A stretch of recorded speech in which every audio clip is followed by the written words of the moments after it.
Wow, don't sound too excited. It's not like new show just came and went and it was garbage. Like y'all acting like we just went through a garbage week. We just went through peak week. Hell no, we didn't. We saw moms get thrown into a vat of acid and get disintegrated. We saw giant robots just out here living it up. It's been crazy. And we saw one robot come back to life and then die again, only to die again. True. It was awkward. It was definitely an awkward situation if you play the play-by-play of that very beginning and go like, wait, weren't you just behind him? Did he just put you? Why are you in front of him? Why are you giving him an and you're dead again? Okay. All right, cool. It's like Marvel Rivals. You're in front, and then you're in back, and then you're dead again. Glitching out.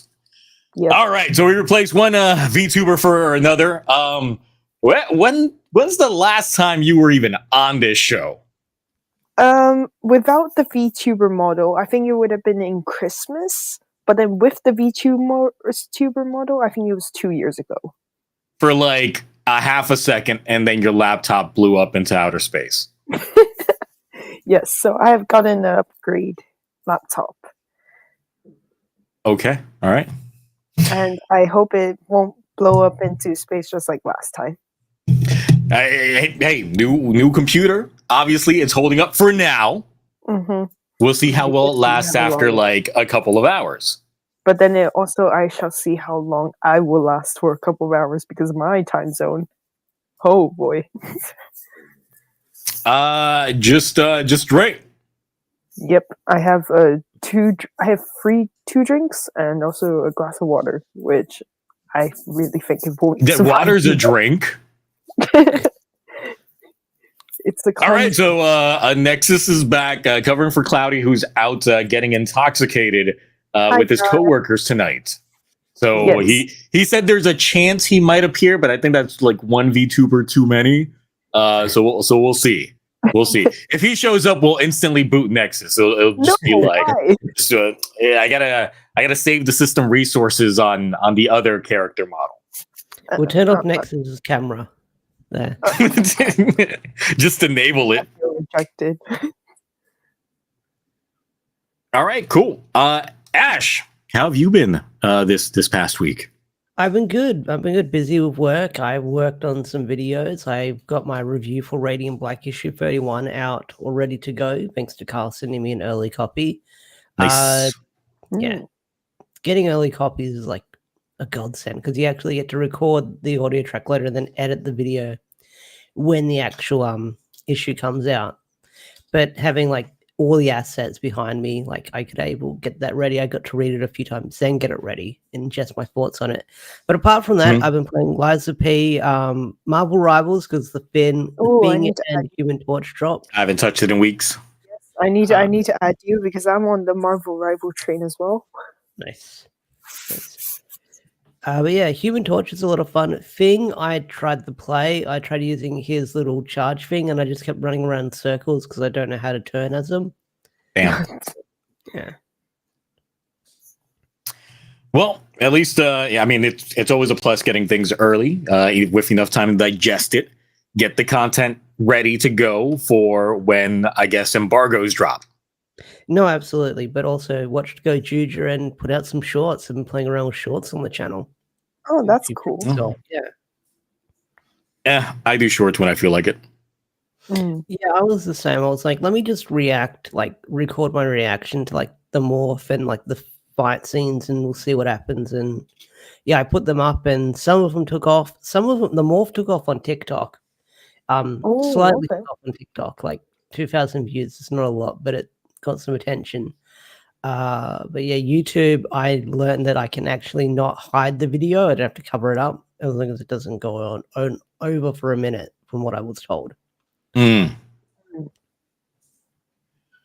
Well, I mean, they're shorts. I just don't know how their algorithm still affects the regular content. That as well. Because I know before it typically, like, if you focus too much on shorts, then your regular stuff doesn't get recommended. That kind of weird algorithm setup. It's the same thing like when it comes to like the live streams versus your actual like content that you end up putting out. So would live streams get more recommended than the videos? Or only while they're going on, depending on how many people are like watching it, but also like hitting the like button and stuff like that, which I don't to do because I feel like I sell out when I start becoming one of those like and subscribe type of folks. So I've never asked for that kind of shit. But I've been a busy person this entire week because obviously like catching up on shit between Gavv, and then I'm still like one episode behind, but I'm planning on working on that maybe tomorrow, hopefully tomorrow, because then I'm back to weeklies. But yeah, I got that out. I got my Boom Boom finale out, which took way too long to export. That took like 7 hours to export. Luckily, the new RAM in the computer is helping out, and I found out that I guess when I'm editing, I keep passing the 32 gigabytes of RAM when I'm editing because I'm just doing too much shit. So that's probably why my computer just kept crashing. I kept passing the 32 gig mark on my RAM. So upgrading up to 64, you know, it works out. Plus, it also didn't help that I had a looping background of Rainbow Road from Mario Kart that I recorded just going nonstop. So it's all of that. Are my hands okay? Yes. No, anytime I dye my hair and touch it up, my hands are gonna be red. No, I noticed that in the Boom Boom review. Like, yeah, so that's the thing, and that's after I washed them like 4 times with bleach. It just stays on there for a while because I'd freshly dyed my hair like the day before recording those videos. Oh, okay. So that's the thing. It's like when I freshly dye my hair, my hands are red. If I go out to the park, I'm gonna go out to the park tomorrow morning. If I start sweating, it's just gonna look like I'm bleeding. Yeah, I know it's like that. The angle when I was watching the video. That's dangerous. Yeah, no, it gets bad sometimes. But yeah, I was working on it. I recorded the Gozyuger video earlier today. I had a lot to say, so I started typing yesterday, finished typing today, and I was literally editing it up until like 10, 15 minutes before we went live. So after the stream's over, I'm going back to editing, and it might be one of those that just pops up at like 5 a.m. But since it's a episode 1 review, it's nothing like extraneous, no elaborate bits or anything like that, just because obviously try to be a little vanilla for episode 1 reviews. So, well, look, when I'm dyeing my hair, Orb, you should see my bathtub. It looks like I sacrificed an animal to the gods just to get this hair, the color that it is. Bathtub just completely looking like nothing but a bloodbath. I can sort of relate because, as you guys can't see it, but currently I have like blue highlights. So I'm using this color shampoo to keep it and retain it. But then it's like a really dark blue shampoo. So I always have to make sure my shower is clean. Otherwise, my cleaners will check my shower and be like, why is there blue dye all over the shower? Well, I mean, after dyeing my hair red for over 10 years now, I think I've gotten the science to a T in terms of like the cleanup afterwards. So it doesn't look like a murder happened. But yes, and I mean, there's been several reviews in which people have noticed like the red fingers, and it's usually like as soon as I freshly dye my hair, like that's just what you're gonna see. So, did I do it for Tegasword? No, I don't worship him yet. I'm close though. I'm very close to worshiping him. I'm also very close. Totally not because I like the VA. Definitely not. Okay, all right. We will get to that. Now, let's start off with some Gavv stuff. Now, the thing is, I'd only seen the latest episode the one time on Sunday. But my entire week pretty much has been just editing the other videos and watching Gozyuger episode 1 like 7-8 times. So it's just been that. Help with the leading on this one then. Yeah, so refresh my memories. What happened in this episode? All right, so the first scene, basically, we get Shoma telling Hanto that I've remembered your mom. I've met your mom before. So we get a flashback of Shoma's mother Hanto's mother finding Shoma in the factory, and basically was asking Shoma was like, "Oh, were you lost? Oh, did you escape from the factory? Oh, who's your mom?" So basically, Hanto's mother took Shoma to where all the people were lying down just with some cables, and I think this is before the press. Yes, it's before glassifications and all that stuff. We're well aware of that one. So this is how they did it, old school. Yes, and basically she was asking and was like, "Oh, who's your mother?" But Shoma was like, "What the hell is this?" Yeah, and that's when Lango comes in and just like outs Shoma, and then she's like, "What? You're one of them?" And she starts freaking out and pushes him away. It's like, I don't want to deal with you monsters. And it's just like, all right, cool. Well, we just gotta speed up the process. No witnesses. So they take her and they throw her into a vat of acid, and she disintegrates. Holy shit! And they show it. They just show her disintegrating. Just holy shit on that scene. So. I remember that portion vividly because I know during the Twitch like watch party, I was like, Hanto, you deserve to punch this man right now because literally it is his fault why your mom died quickly. Like she got thrown into a vat of acid the second she found out about his origins. Dead. There went my theory. There went like so many theories folks were having. It's just like, damn, nah, she dead. She completely dead. She's completely dead. She got ate and digested years ago. But then I like how Hanto is listening to all of this and was like, yeah, I knew this. Like, I haven't been able to tell my views about Gavv, but I just love how the humans are actually making sense and are actually thinking of sense. So Hanto realizing that, yeah, I accepted my mom's death, but at least I can finally hear this news. But still, I don't want to see you. Well, I mean that's the thing. It's like obviously she got snatched up, when he was a kid, like 10 plus years ago. So clearly he's had time to like already like accept that she's gone. Mm-hmm. So that's already been like there. It's just a process of now knowing the truth. But even then, like, I want to hear specifically how Shoma told the tale, because otherwise it could have literally would have been interpreted as like, so you got my mom killed. Like, had you just said, no, my mom's not over there, she's over somewhere else, his mom could have been alive. Could have taken them back to the room, and then the mom could have found Hanto's mom and been like, oh shit, go hide in the closet or something like that, and she could have been safe.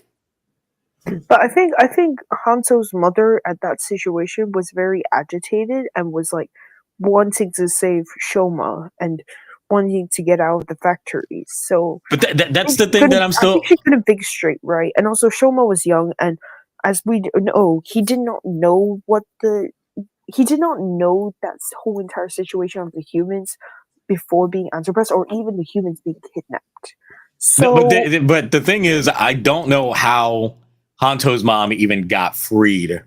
Yeah, that's also From being another captured. That's the one plot hole in that entire thing that I kind of need to know. Like, she got snatched up, got taken there, and then what? How did she get freed if all these other people already gotten tubed up? We can only assume that she just got freed to like other people, because how Lango interpreted it, another escapee. So yeah, but that is a scene. So I shall move on, and the next scene that we get is actually Suga talking to Hanzo about bitter Gavv, and then basically he gives him chocolates, very good chocolates. The bitter, dark chocolate, which is definitely the bitter kind. mm-hmm. And then he gets a call from someone, but we will move on for that. But then it's Shoma and Sachika, and oh my goodness, I love Sachika. Like, I appreciate her so much because she's now learning all of this news, and what I appreciate her is her asking the question, so what do you want me to do now? I've heard all of this information, so what do you want me to do in order to support you? Or should I do anything else different, or should I stay the same? And Shoma's just like, please stay the same, because I still want to work at the cafe. And I was just like, oh my god, thank you. But she could give Shoma that bat. I'm just saying that bedazzled bat. It's just asking for usage in one of these episodes. I don't know about you, but I'm waiting for the bat to get brought out and actually serve a purpose. Yeah. But then she wanted to see the Gochizo from Shoma's Gavv. But yeah. Now I remember that awkward scene, and she goes under the table, and look, for anybody that watched that scene, you can't tell me it wasn't a suggestive scene. She's under the table. He's got the Gavvu out. He just finished eating something. He was this close to popping a Gochizo on her face. Yeah. If he didn't get performance issues, he would have popped a Gochizo square in her face. And I probably would have died. Like, that would have been... I probably would have been like, all right, wrap it up. Parents ain't gonna like this one, folks. Let's go. The show's canceled. Man. Yes. Continue. Yeah. Sorry, but I just remembered that scene so vividly. The scene was a bit too close. Yeah. And then we get who is it? Kataro? So Hanzo gets a call and a message from his friend Kataro, and they go and have a barbecue together. And Kataro mentions about Hanzo chasing monsters. The Hanto's mentor. And I was like, oh my goodness, it's been so long since we've mentioned the mentor, but he has been cracked in glass.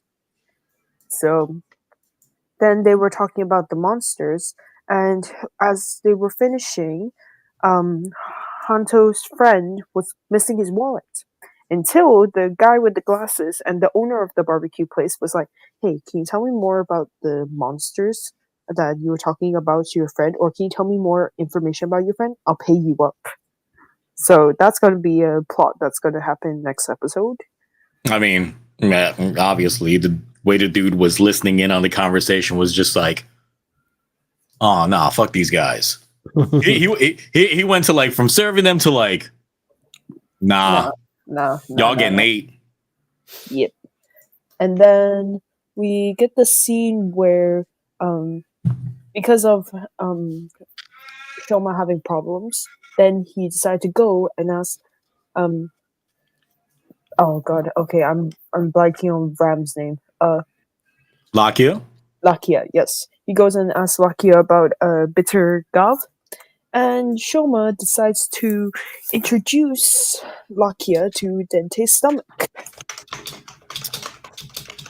But this is already a big problem because Dente's stomach was just like, oh, I'm the one that makes the bad treat. Lakia was like, oh, well, fuck you. And he literally goes and pushes him down on the bed and wants to kill him. That was great. Yeah, this is where we get the backstory regarding like the origins of the dark candy that I'm still a little bit confused on some of the details, since essentially like he goes into details about him and his brother, who is Shoma's grandfather, and the origins of it being just regular candy essentially, until the grandfather shows up from the human world saying, hey, I got something for you, try this. And then they put it in there, and that's how they made the dark treats, the dark candy in general. But the thing that I'm confused on, since this predates the vat of acid or anything like that, how did he get that human essence? That like that's not something that should get showcased off, considering that this is the origin point of the dark candy, and he just comes in with liquefied people. How did he attain liquefied people? Is it like part of his Grenade ability? Like these are the kind of like minute details that I need to know to make sense of the situation. We might get a better backstory because should I talk about some spoilers in the preview? Because because a spoiler in the preview shows Lakia in Ram in the suit attacking Dente and having literally the bow to his neck. So I'm just like, okay, Lakia just wants some words out of him or something, because since they killed his brother. Yeah, but we know that Dente's memory is hazy, but I guess we'll find out next episode or not if the haziness was actually an act or truth. And then as Lakia and Shoma are leaving the visit of Dente, they get a call from Sachika saying that, oh, Bitter Gavv is attacking the city, and literally the astute actor inside upside down flipped car, and it's spinning in the middle of the in the place, and I was just like, man, that suit actor's good. You know, I hate this this next portion.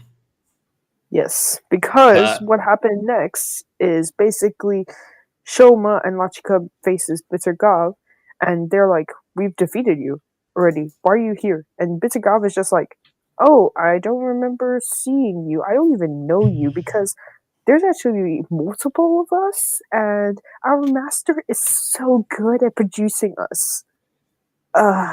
Okay. There's an army of dark Shomas, y'all. Hooray! They've got clones on clones on clones on deck. Bitter Gavv might as well become a fucking Demon's Trooper at this point in time, just because. 2.0. Yeah, and God, it's like this is so, especially since he didn't know them, because it would make sense, like Musa Muteki mentioned, and what like we were talking about during the Twitch live stream, is it would make sense if like there was one clone out there, and then say whatever happened to that clone, the experience and the memories of that one would transfer on to the next one that would replace them, so on and so forth. So they would keep the progression going. But at this point in time, it's just like there is now the possibility of there being multiple Bitter Gavvs out at a singular point in time. We already know that they are strong as hell. So what's literally stopping Suga from pumping them all out at the same time and having them just, you know, throw hands? They could literally take over, unless he's literally just seeing how far they can go before coming up with the perfect version. Trouble is, we don't know Suga's endgame. So all he said is just that he wants to science. do research.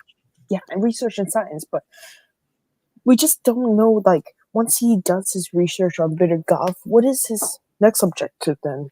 To just, like, take over the stomach company, maybe? Usually scientists in media, especially in Japanese media, if you've played any video games with, like, evil scientists, they tend to get a god complex. Mm. And eventually all of their experimentation will serve towards making them essentially become a god, or whatever the closeness to a perfect being would be. Mm-hmm. So clearly everything that he's testing out now is for his own personal benefit. Because that's the reason why he started working on Valen to begin with, because he originally alluded to the fact that he was going to be the Kamen Rider himself, but hey, he's got fresh guinea pig there. Might as well see all the repercussions to what it's going to pull on him so he can improve on that for when he's ready for it. Yeah. And then we sort of end the episode of them in the middle of the fight. Yeah, so this episode is a weird one only because I felt like it was just getting started as it ended. Like it's a very it's an episode that has a lot going on in it, but it feels like it didn't start moving until it was about to end. Which is very odd on that portion. But yeah, like I didn't care for the whole army of clones. Did like Hanto's mom getting like just disintegrated like that. Like I was not expecting them to go that graphic, but hey, they did it. And I was like, damn, I can hear the phones ringing at Toei's office now going like, you did what to the mom? You disintegrated her.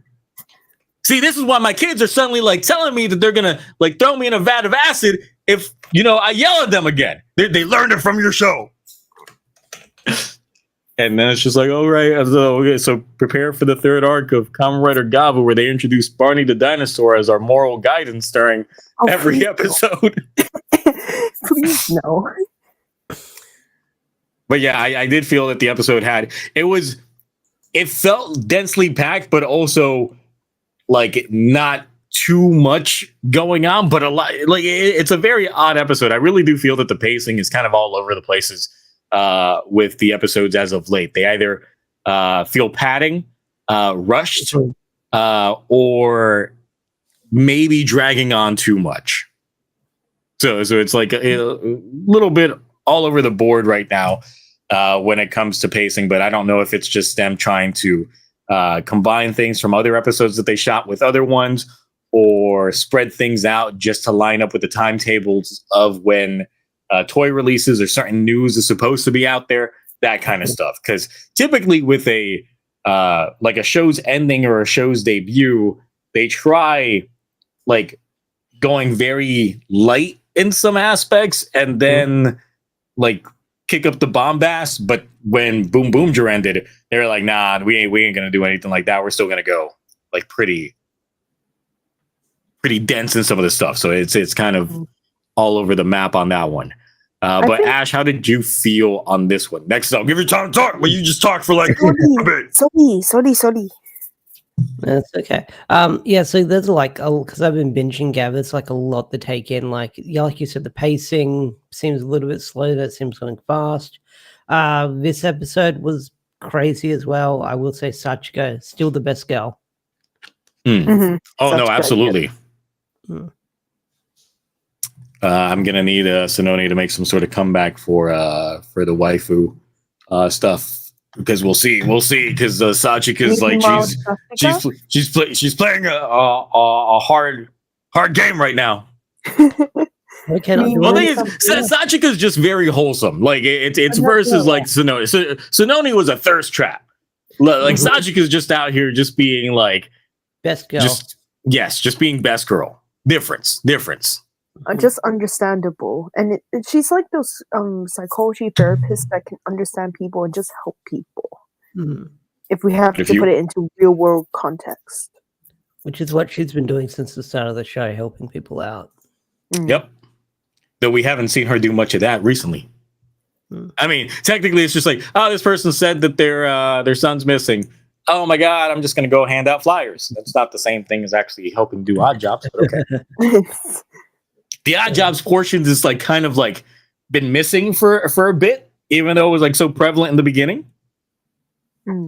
So we'll see, especially since in the intro it has like the three of them doing odd jobs together, and we still haven't even gotten Yeah. Like, Hanto is not even in the team properly now. Well, he was at the start of the first half until Shoma's identity has gotten revealed. Now he's sort of like... And to be fair, Hanto spends a lot of his time knocked out when Shoma's getting character progression with other folks.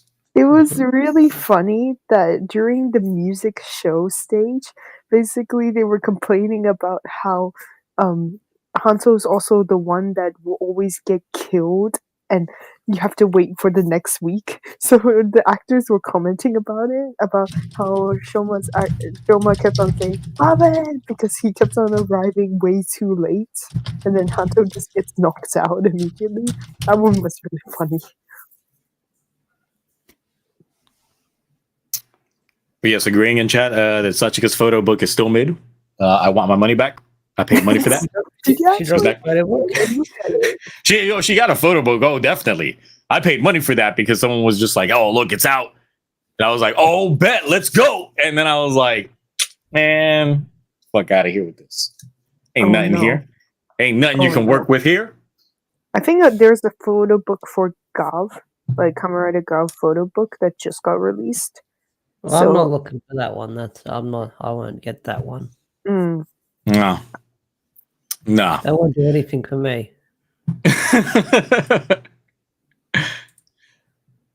So, anything else before we jump in on some of these scan leaks?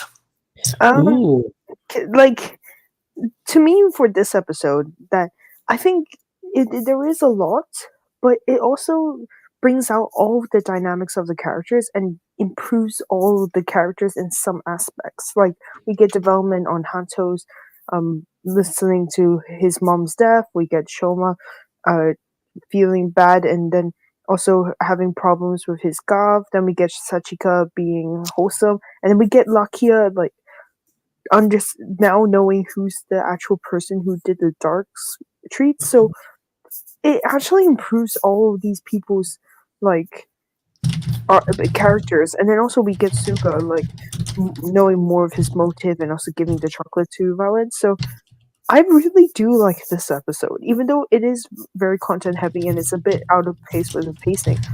It's a good episode. I'll have to rewatch it obviously before I give my thoughts. Like I said, a lot of Gozyuger on the brain recently. Mm-hmm. But we need to look at these scans first, do we? Some of them I know about, but I don't know if there's any Gozyuger scans that dropped. I know it's mostly... nothing Gozyuger. There's only been, I guess, some people were talking about some toy listings that leak the sticks already. Yeah, I've heard about that. I just found out about that from chat like earlier in the stream, and that was about it. So, but 6 has been a rumor before the show even debuted. That's usually the case. People just can't keep it up. They're just like, no, I gotta know new thing. Gotta know new thing. Yep. So let's look at these. Oh, hello. All right. So let's go here.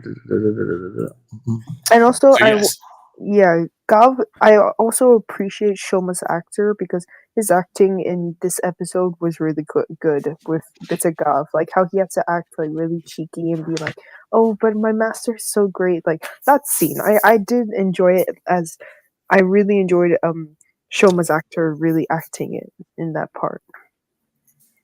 All right, so some bitter Gavv stuff along with new forms, obviously for him, since we've already seen this one in a little bit of glory, but then he gets his own cookie form. It's not like regular Gavv we didn't already have cookie form from episode 1 and just hasn't been using that Gochizo at all. It's like nah, but it's bitter Gavv who gets to use his own cookie. I think it looks better with the black, unlike the silver basing that. I mean, we haven't even seen how regular cookie looks like on regular Gavv. Yeah, but if we have to imagine, then.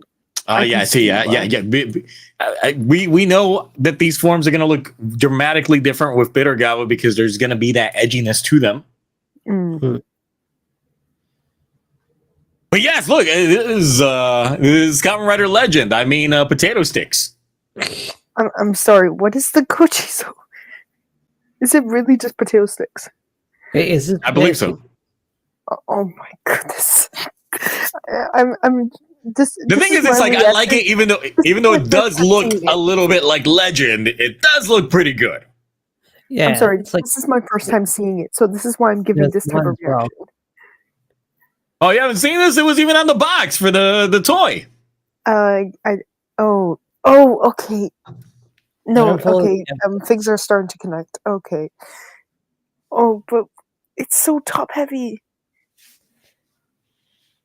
I mean, yeah, no, he's got armor on the arms and legs. Mhm. No, it's legend. It's totally legend. It's just no. If he was Legend, he'd be ball heavy. Get it right. He'd be swinging a big old sack. Oh my god! There ain't no sack there. Wow. He's got his sack is safe. It's just in the back. I'm okay. I'm okay with this. Like, it's not good. It's not as good as Base Bitter Gavv. Absolutely not, because that one's got like peak color scheme. Peak. Well, this one, it's like we threw some shit together, but it still looked cool, right? And I was like, yeah, you kind of all right. You kind of right on this one. It's meh. Oh wow, you guys out here just with the hideous.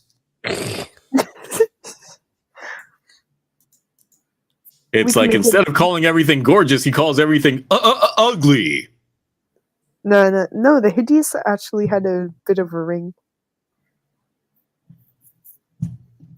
So I mean, I'm all right with this form, but obviously it's nothing compared to this.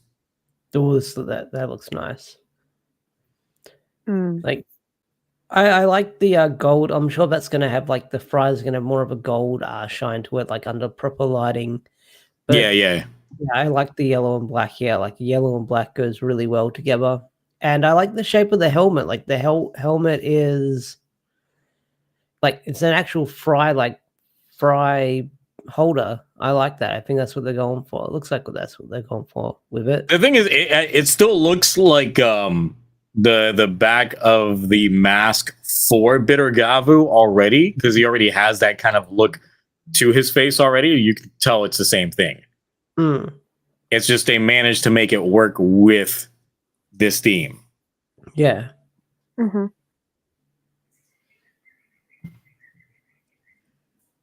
Then we get a new writer here. Oh, okay. So we get we get Bake. Oh, yeah. Now I saw a theory of this, and someone said this on the Discord, and I'm sorry I forgot who it was, but you were cooking, because usually the forms that we've looked at, like for example Gavv's form, his eyes is purple, and his eyes is purple when he transforms. Bake's eyes is orange. So could this be Niev? I mean, it could be. It could also be Suga, given the changer that he uses is a gun. It's basically Balan's gun with an attachment. It's not this one. All right, so here's a better look at it with the gun. And the thing that I hate is, like, remember back when there was the images of it, and someone just took the Gavv revolver and just cut the front of it and put it over the Valen Buster and said, "Hey, this is gonna be the gun, y'all." And it's just like, ain't no way. That's the fucking gun, y'all. that is what we got. It's a crocodile. It's either a dinosaur or a crocodile in the front. But yeah, so it's still using that other cookie, Gochizo here. But I'm not feeling the design too much, even though the helmet is literally just Bitter Gavv's helmet with the additional thing, which is something that or pointed out to me before is that essentially the cookie form for both Bake and Bitter Gavv are exactly the same. The only difference is the undersuit. Oh. So Bitter Gavv will end up using this, but then this is going to be the main Gochizo that Bake's going to use to transform. But the suit is the same. Oh, okay. But is the helmet different? No, the helmet's the same because once again, if you look at this helmet, it has the same undermask as Bitter Gavv. Hmm. So even the eyes are the exact same. So once again, I don't know if that Nirab theory is true, based on the fact that Bitter Gavv's rocking it and it has the same eyes as Bake. Yeah. They literally are using the same suit, just it's a possibility undersuit's though. different. Like, because since Niev is also technically cooperating with Suga, they have sort of a relationship. Yeah, but as why would he scientists. use someone else's Gochizos when we now know that he has the capability of creating his own original, don't look like a copy paste of what Shoma's rocking Gochizos? Yes. So that I is true. can't. I don't think it's neither because of that. Like he's the type of scientist that definitely wants like a much more originality on that front. Mm-hmm. So I do think that when he becomes a writer, if Nira becomes a writer, it'll be dramatically different. Mm. But that might be quarter 4 scans if he does, or he might just stay in his Because this looks like it's one of those Gochizos that's produced by Bitter Gavv, and then Suga would take that and make his own thing with it. Yeah, because Maybe- technically now Suga does have an arsenal of all of these bitter Gochizos because of Bitter Gavv. Yes, but the thing is, it's like even if he is transformed, I could think that part of the reason why he's been experimenting so much with others is that he's trying to find a way to transform, maybe without the need of having to sacrifice his humanity. So he doesn't need to go through his own body modifications or anything like that. He'll let everybody else go through the modifications and then find a way for himself to end up utilizing that. The thing is, they make an emphasis here on whatever his belt is, and I can't, obviously, because this is like potato quality here, make out exactly what it is. Could it be the Stomach Family's belt? I don't think so. Are you talking about like the Mimic Divisor that they're wearing, or what? Like the belt that they wear, where they have to put the for their disguise, their human disguise. Yeah, that's the Mimic Divisor. Yeah, does it look That's like not that. Or no? No, it does Okay. not look anything like that. Hmm. And this looks too flat to look like So that. it's not a granite then. And the thing is, it's just like, of course, Valen's belt looks like just a regular, like chocolate. But this has a different design to it, which I guess would insinuate whatever the base design motif is for this outside of the cookie. Because it doesn't really look like cookie to me. Mm-hmm. Suga used the belt to mimic a Granuda instead. I don't know, because that doesn't exactly change your organs. That just changes your physical, like, outward appearance. So I don't know about him doing that. Oh, it's his own maybe the emblem. emphasis on the belt is his own emblem. That's a possibility. Mm-hmm. But how are we feeling about this? How are we feeling about this form? Because I'm not liking this too much. And someone mentioned it reminds them of Vulcan in the chat. I completely see it. Oh, I can say it now as well. Because the eyes completely look like Vulcan's eyes. Yeah. I feel like maybe sorry if I cut you off. You go. Like, it does look better than the new form for Bitter Gavv, sort of. No, it doesn't. You take that back.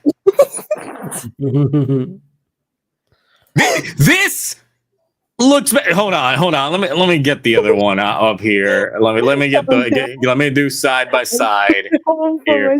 Yeah. So this looks. So this looks better than that. No. To me, they're on par. They're on par. They're on par. What? No way.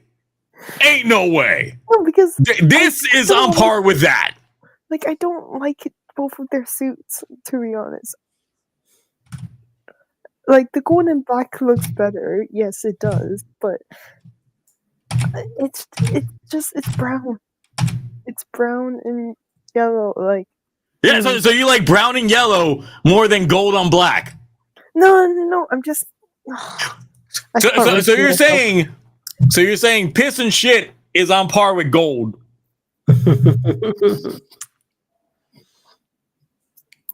I can't say anything. I swear, every time you are on these live streams, you always rile me up in some way or form with your takes, and that's a bad take. Well, I'm here, so hello. Nah, I'm not. No, I'm saying it. Okay, Starlix, I like the gun. Okay. No, the gun looks nice. I do like the gun as well. But Bake looks like he's in a safari. Like, it's a safari for some unknown reason. Or like those Asian rock sword type. The thing is, the way that the gun looks, it looks like the gun itself would be like the Gavv itself. Like, he made a remote Gavv. Like, it's something that doesn't have to be attached to the body, but still is a Gavv. Because it's got a mouth. Definitely see that. Because of also the teeth that's like on the gun. And able to chomp it. Unlike where Valen's gun, you have to sort of like activate it. Or you have to sort of disintegrate them with Valen's gun. I don't know how it was. Or it was electrify them. So, yeah, this actually could be a remote Gavv. Is that a Beast Machines reference in the chat? Techno-organic Gochizos? It's an evolution revolution. It's Beast Machines.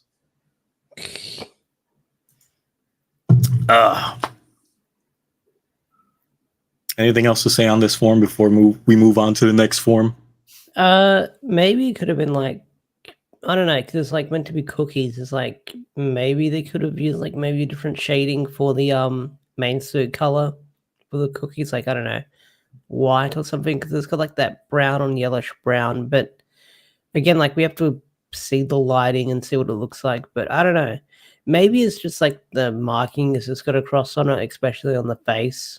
Look a bit weird, but then again, they could have made it look like a cheetah by having like chocolate cookie chips as like the spots or something. So, well, I think what kind of makes this suit not feel in theme with any of the other suits that we've gotten before is that they stay pretty good to like texturizing how the suits look in reference to the food that they're based on.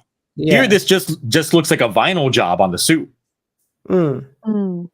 So it doesn't go into the intricate detail that we normally see with a lot of Gavv suit in terms of replicating the look, the feel of the food that we're having on here. This is legit just a paint job. So it doesn't hit the same mark as everything else that we've gotten from the show thus far in terms of feeling foodie. Like, this doesn't, like, if you didn't tell me that this was a cookie-based writer, I would not have any idea. Yeah, as I said, it looks to me safari. I don't know why it gives me safari giraffe type of vibes. I wouldn't have known it was a cookie either. So I guess we're gonna hunt some rhinos and get us some ivory out there. Let's go. This is the perfect time for all the Nigel Thornberry memes.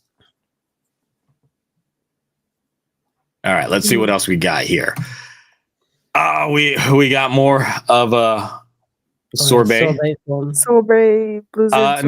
Now apparently this Gochizo, unlike Kaken, why did it go back to this? Go back. Disco Chizo actually does end up dying after the use. Oh. Oh, okay. What's the So, difference between I guess it's just not as special as K-King. That's weird. That to me is weird.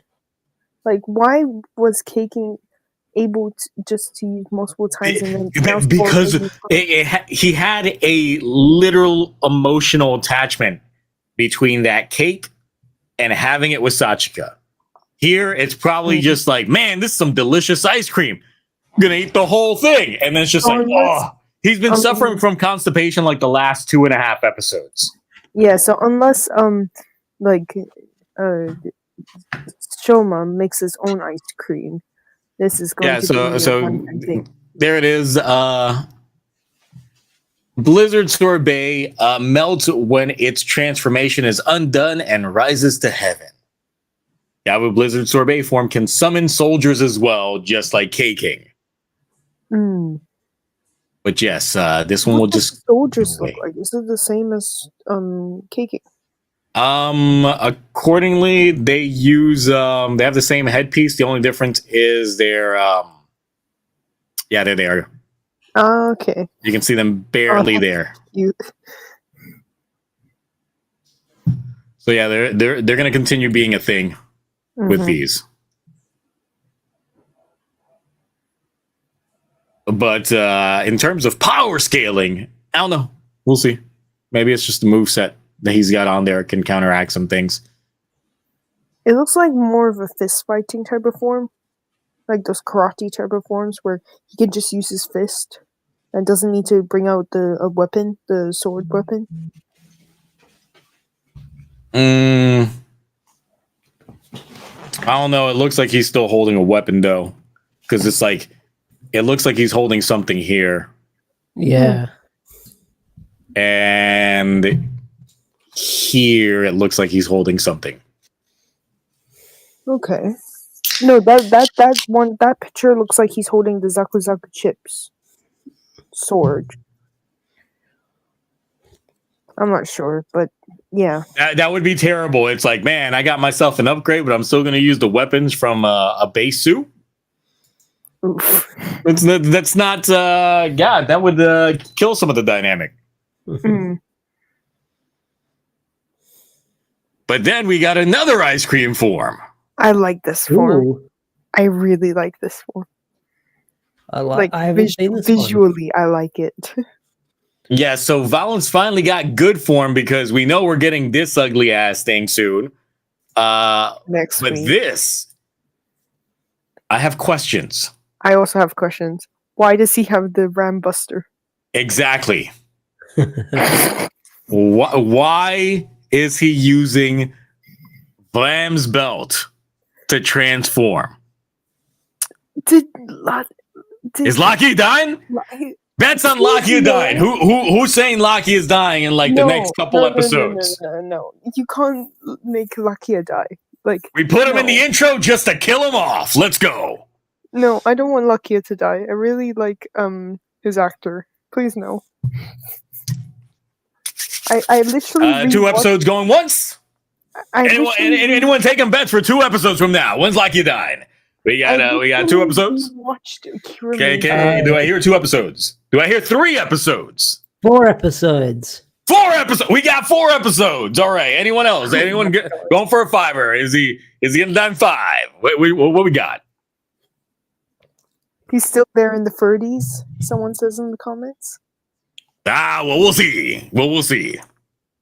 No, did he I do feel like even if it doesn't happen right away, I kind of get the feeling that Lakia's arc will probably lead to his demise, but it'll be one of those like girlfriend in the fridge scenarios where like technically his death is what makes Hanto better because by then he establishes a relationship with a full Granu in terms of like a friendly relationship, not anything outside of that, folks and shippers and things like that. I'm just trying to say, of course, there will probably be some scenes that will be suggestive for some, and I will see those memes later. But otherwise, I'll just say that, it kind of seems like please. might be set up for that kind of thing.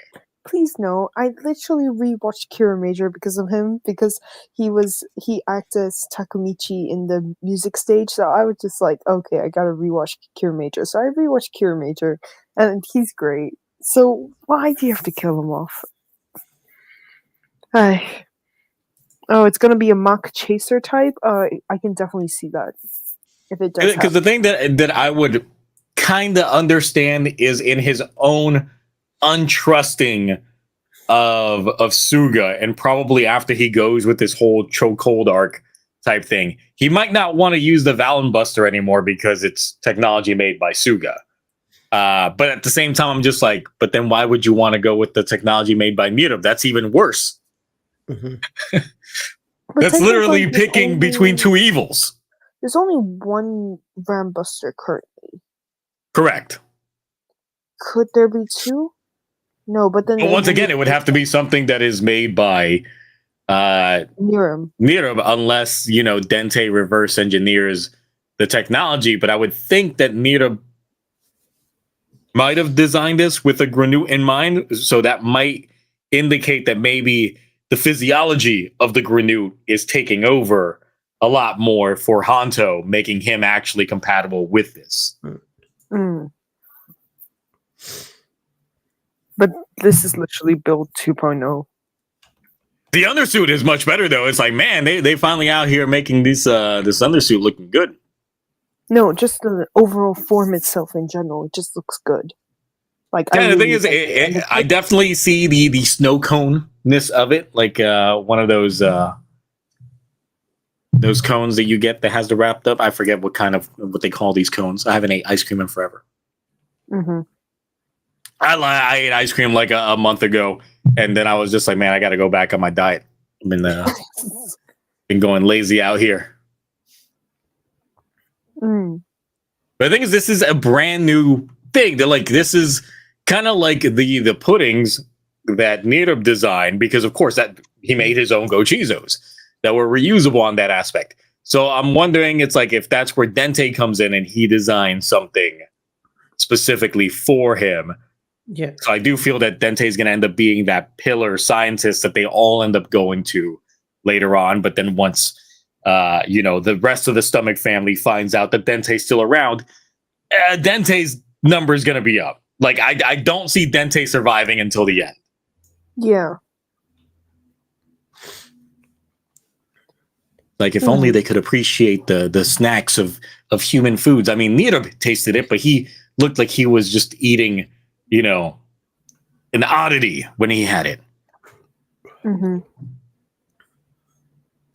So, how are folks thinking? Is Sachika gonna ever become a writer, or is that out the question now? Given we're near the halfway point of this show, if we aren't already, I don't think so. I feel like leaks or something would have gotten out by now if she was going to become a writer. Mm-hmm.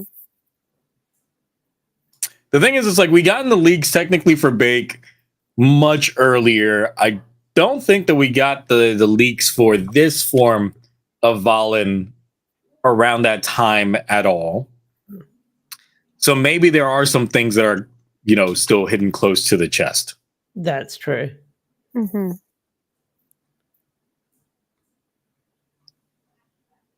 No, but this form, it's just, the form's great. Like, the red, brown, and white scheme really works. They changed the helmet, what makes it better. But then, the oddity is the belt, unfortunately, because of the blue going with this form. But it's still a really good form. I mean, that's how they tend to go from time to time, is really the belt breaks up the monotony of the rest of the form itself. Mm. All right, but anything else on Gavv before we move on to a new show? No. I think I got all my Right, Gavv out. it's time to move on to number 1. All right, so boy, was this a show, all right, because this number 1 is picking Ash's nose right now. Let me move him over. He was like all up in your nose. He was number one. Number one. So I gotta say the initial minute backstory lore that we got is kind of like a different take on what we got 2 weeks ago with the pretty much the entire like ultimate war that happened with the calamity, because with the one that we got the one that we got like 2 weeks ago was of course completely CG. They were fighting essentially an army of what looked like the Death Army from G Gundam. While here we just get the calamity, and I'm just like, I didn't know what we were playing Breath of the Wild over here. What the fuck is this? Like, they literally said the calamity, and it's a giant cloud of evil, and I'm just like, y'all are literally making a Calamity Ganon joke here. Like, no one else seeing this? It's just a cloud of evil.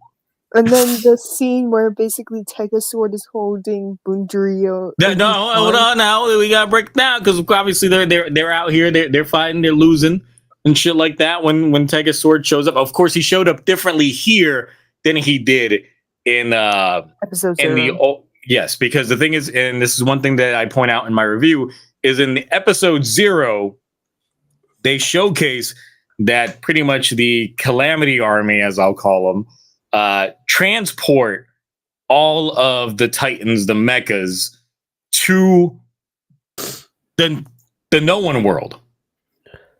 We don't see that in episode 1. It just looks like they're still on regular Earth. But in the other one, they literally transport them there. And that's when Sword shows up in episode 0. While in episode 1, he shows up and it's, once again, it still looks like he's on base Earth on that prospect. So I don't know if maybe it was like budgetary constraints that they didn't want to do that. But either way, it's like it's still the same lore. In which comes probably one of the most awkward scenes of the entire episode, where, you know, Sword is picking up Bunjiro. So if you look at it, he's picking up Bunjiro. Bunjirio's like down and out, picks him up, puts him behind him. Then he gets up and then gathers up the energy from everyone else. As the camera pans out, Bunjiro is now in front of him and is the last one to give him energy. I'm like,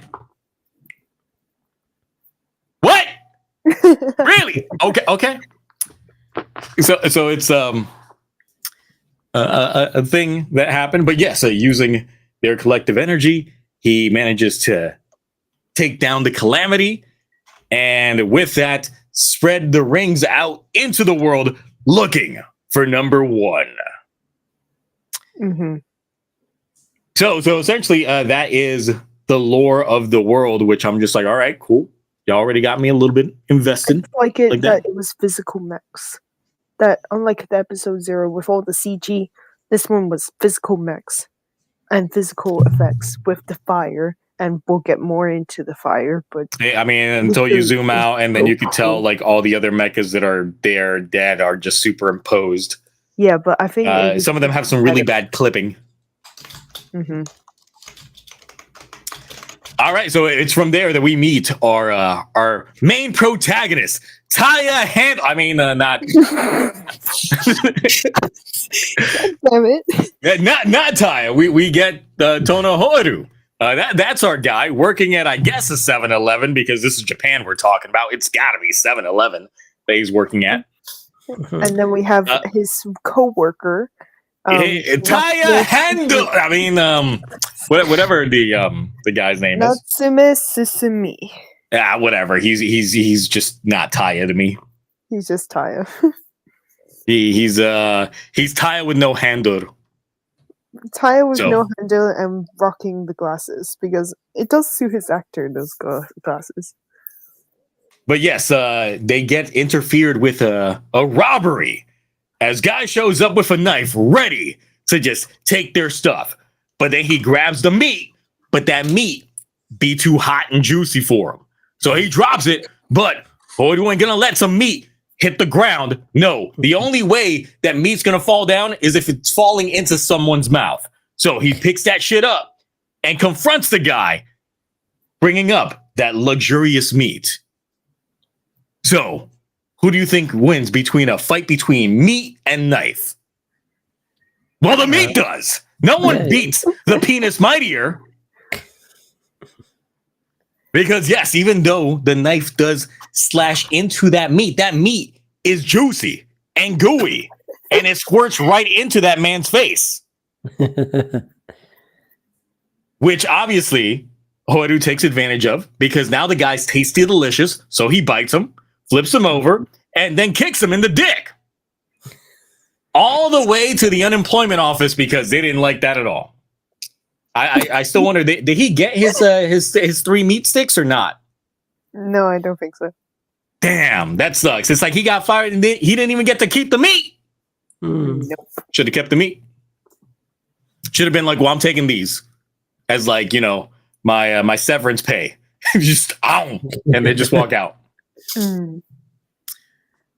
So yeah, we do get shown his living arrangements as he is living atop the cafe as he's filling out another resume for some job applications, and it shows several of his work experiences, which are references to other Sentai seasons of the past, essentially with what he's done.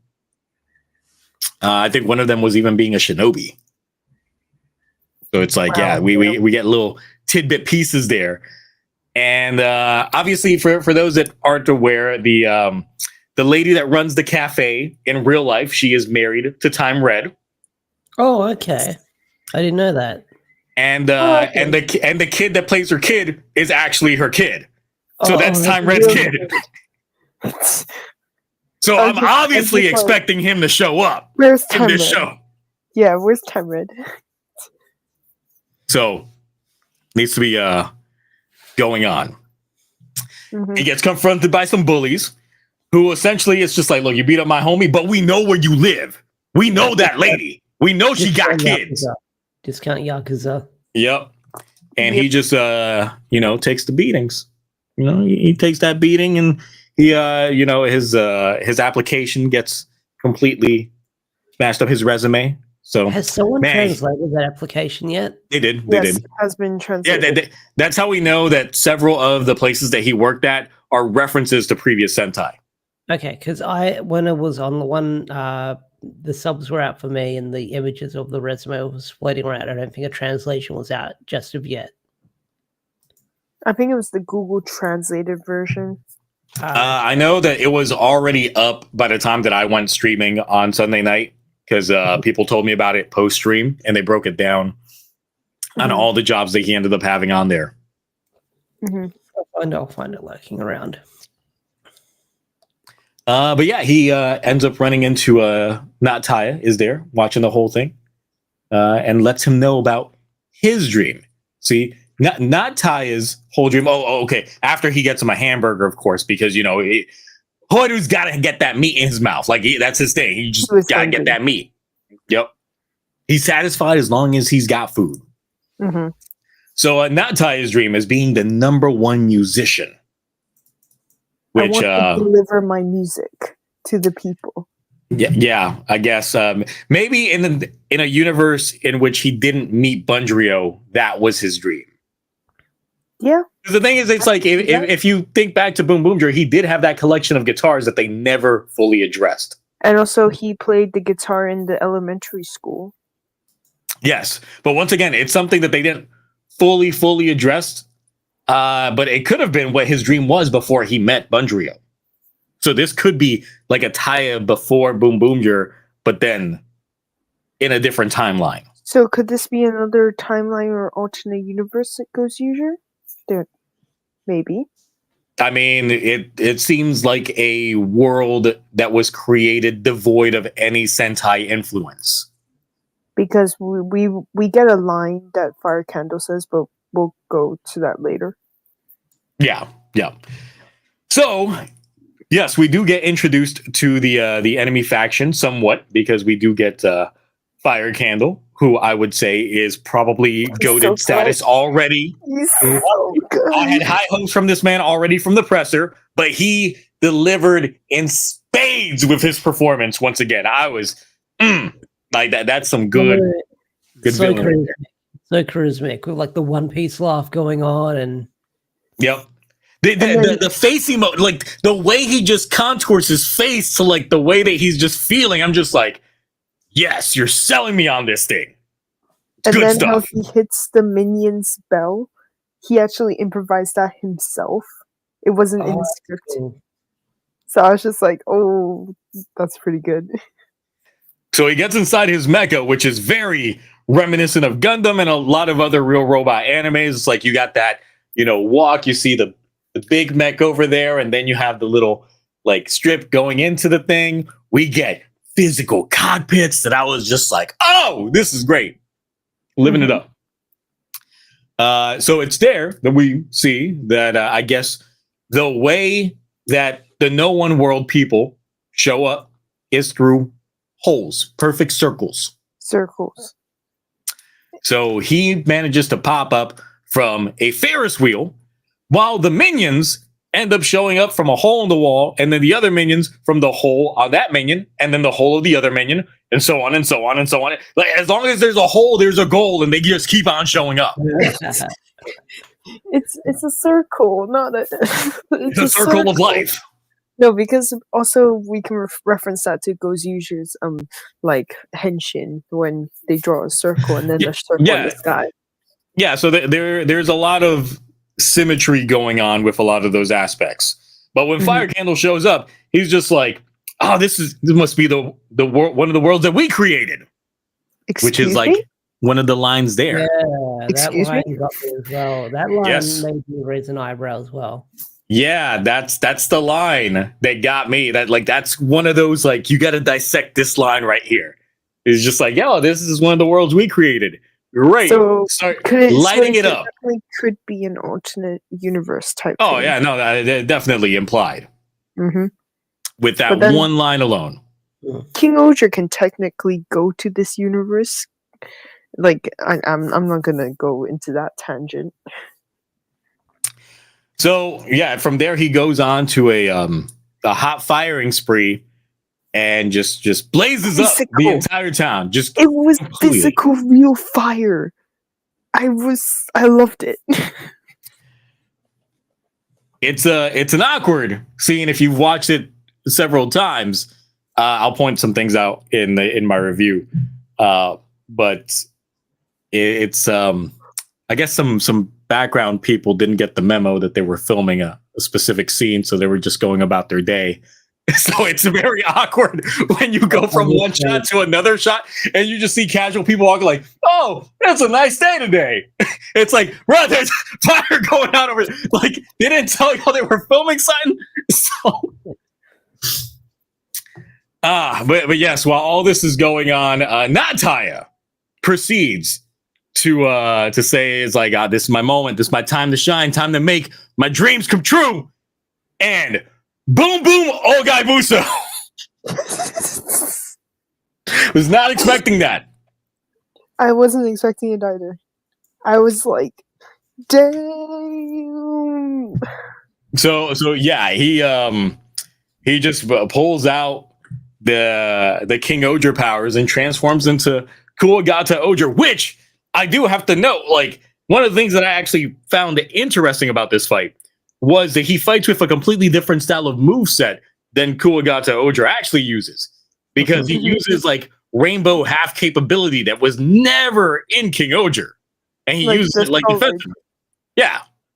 And I'm just like, oh, okay, that's definitely new. Something that they're just implementing here, which makes me wonder how maybe different reds being, not their proper red will bring a different flavor to that suit. Ranger.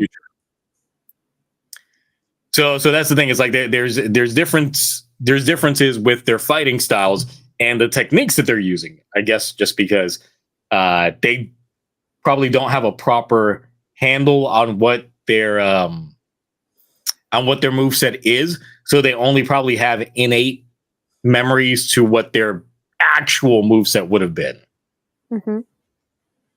So that was definitely interesting on that front. But then, of course, taking on the big mecha, that did absolutely nothing. So that's when Horu chimes on in, and clearly he's ineffective, but gets tossed right into No1 world, where he sees the ring. But, the enemies end up showing up there, and they're like, oh, yeah, we're going to grab this ring, and they get sucked right up. Dead. Nice. But then we get Bouquet, and my God, Jesus Christ.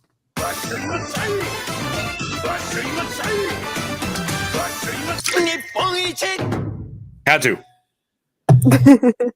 She's pretty fine looking. Indeed. As I redirected Mark a couple weeks ago, check out her YouTube channel. Oh, she has an YouTube channel. Yes, absolutely. Now, the one thing that is interesting is they see Tegasword as the harbinger of destruction. They see him as the bad one, which I think is like another interesting note on here. And part of the reason why I'm like, the bad guys maybe aren't really bad guys. They probably grew up with a different variation on the lore, thinking that Tegasword was the evil one. And with him awakening would spell the end of the world. Yeah. So for them, it's like, yeah, they are the bad guys, which is why, like, with everything else that they've given us in terms of the backstory for these villains, they don't really seem like villains yet. Like, okay, yeah, sure. Fire Candle, like, fired up some folks. They dead. But when you factor in, he thought it was a simulation. Maybe he just thought he was playing around with some toys. I'm just saying. The number one. Musamu, thank you for $2 for the fine woman and the ring. This ain't even Twitch, my guy, but okay.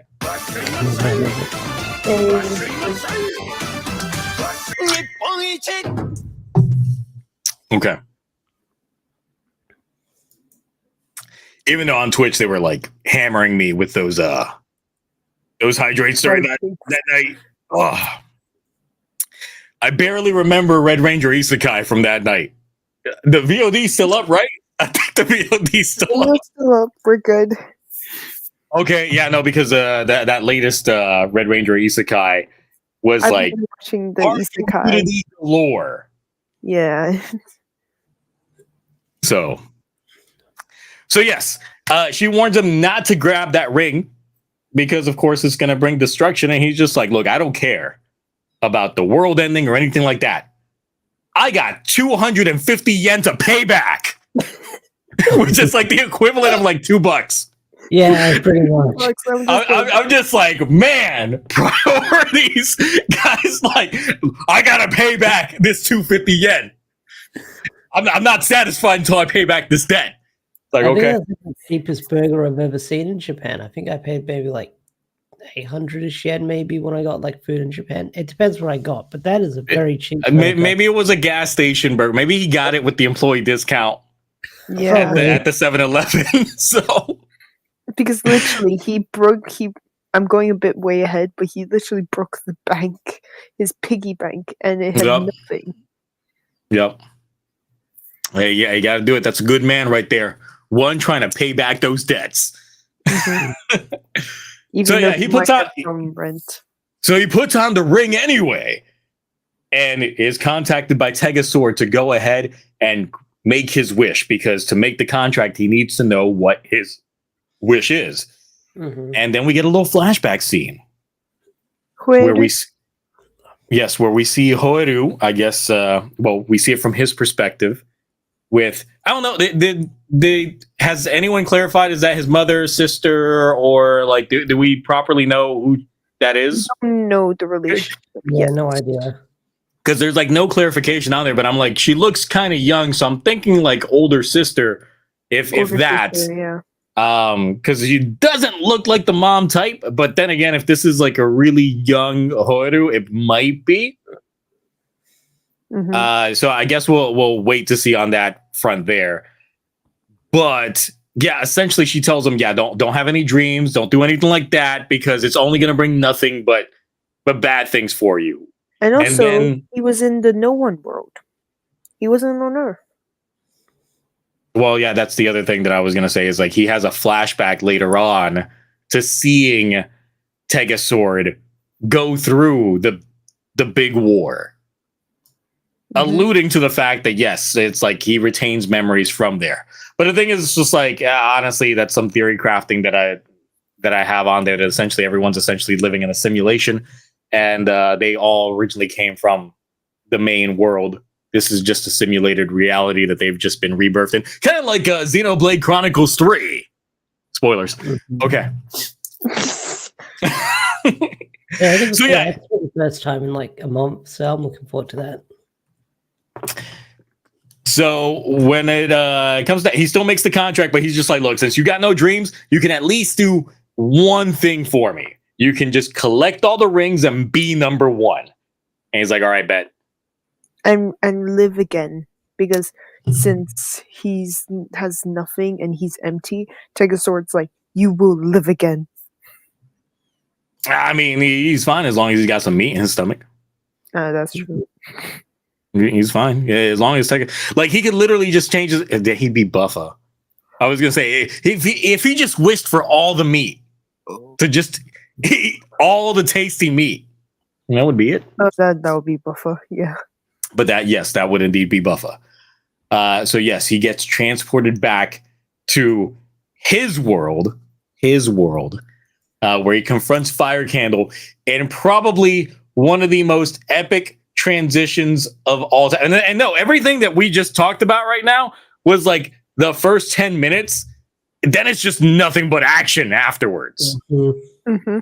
And boy, was that.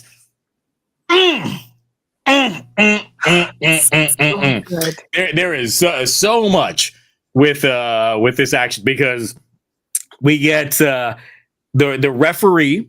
I was like, we got referees. We got the cheerleading squad.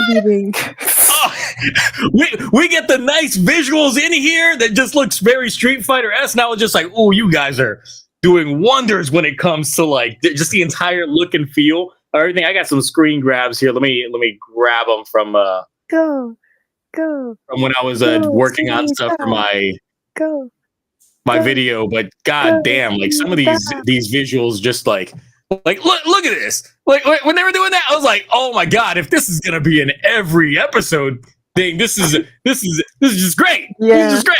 Look at that. Using the arts. Yeah, just like the real-time effects that they had going on, I was like, I am completely feeling all of this flair right now. Yeah. It's just a shame that the referees didn't like completely announce the whole fight or anything like that, like what we got in like Geki Ranger back in the day. But otherwise, it's like I was feeling it, because we go from the transition of their introductions and all that, which was peak already, to him getting a pilot suit, and then we start off with the mech fight. I think all of them are going to the same pilot suit. Like, it might be a thing. Oh, no, they do. You see it in the preview. Yep, you will wear this White Ranger. Yeah. Look at this. Can we talk about this drip real fast? Let's talk about not keep a Ranger here. Let me get that better shot we got going on here. So it's just like, this is straight up keep a Ranger drip right here. No, I like it that for the finisher he's holding the toy, and also in the mech you need to use the toy. Like, I like that. That's why I want to buy the Tegasword, because I want to try and do the same thing as well. The thing is, like, I really do like that this is what they're going with the pilot suit. And yes, once again, if you look at the preview episode, you can already see I already forgot the name of the Yellow Ranger. But he's in Tegasword and he's rocking the same fit, because I was trying to look through that as well, just to make sure that, hey, they all go through and rock the same fit when they're in there. It's not just Hoeru specifically that has all this.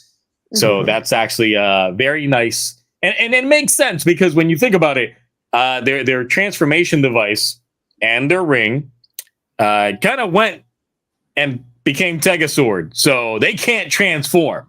So how are they going to be inside them? Well, they just made nice new suit while they're in there. It's good. And look, I like the fact that we have a proper cockpit in here that looks like it has some complex controls. But one of the things that I noticed with this in general is that it kind of checks the box for every way, shape, or form that Sentai mechas have been piloted for the longest time. Because here you see him with the figure, and it calls back to the Sentai mechas that have been controlled using like an inanimate object. And it's just like the inanimate object controls certain specific moves. In another sequence, he's doing a punch motion and does it, and then Tegasword does that, which of course we've gotten those Sentai mechas in which they're literally just doing the motions, and then the mecha like reciprocates those motions.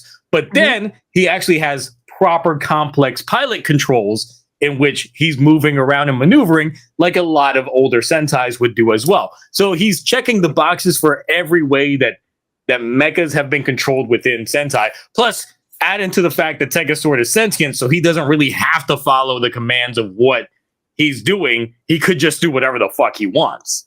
And also, he did the palm hand crash, and also the mecha became a hand and literally did. Yes, he did the judo chops on there. Oh, I mean, look, when it comes to like the moves that he did afterwards, yes, there's a lot of references to. Well, there's a couple of references to several Super Robot animes in there that I'm just like, you're doing the Lord's work here. Y'all are definitely getting me with these references.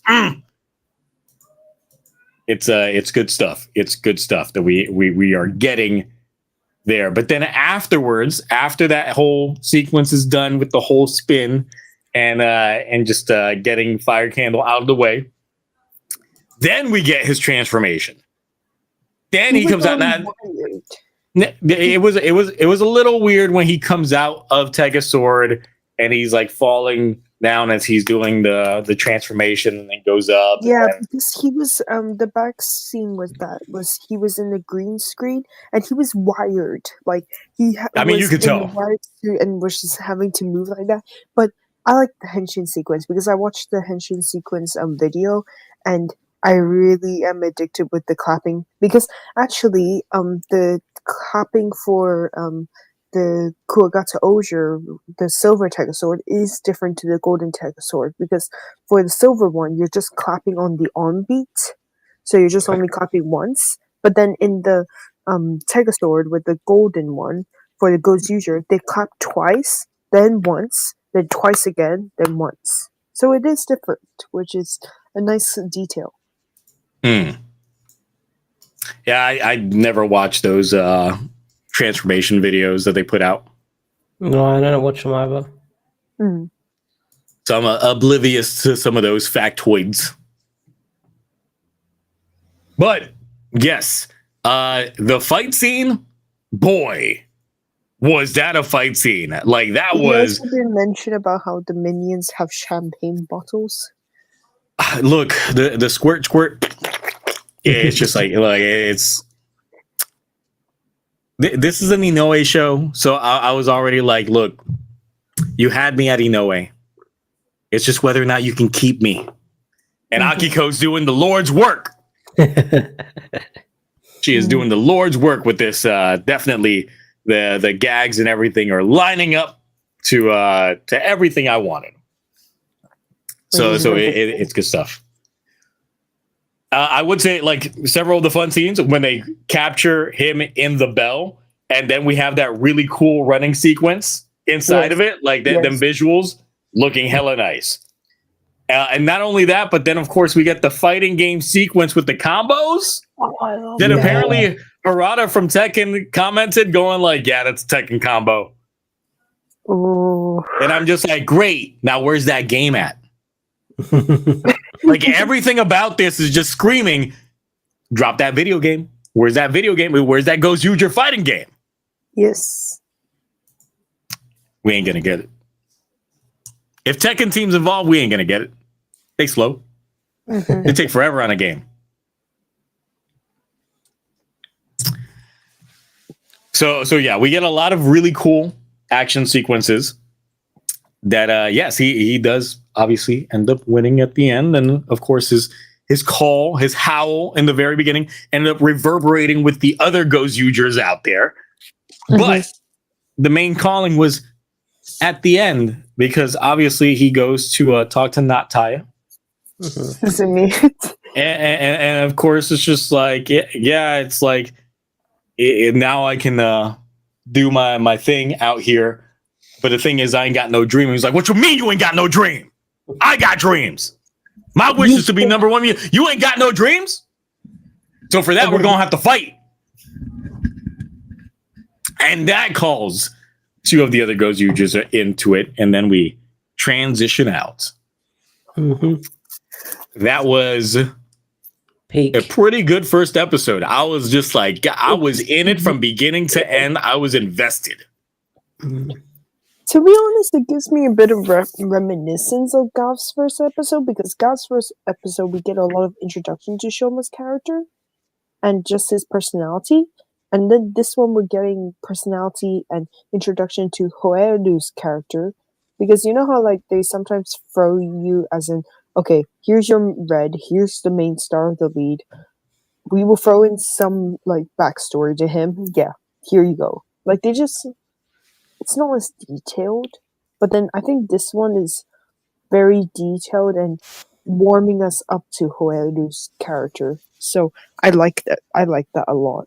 No, so that's the one thing I do like about this episode is the fact that it was Hoeru focused, because had they went ahead and started things off introducing the whole team, then that would have been a lot of juggling for the characters in one singular episode.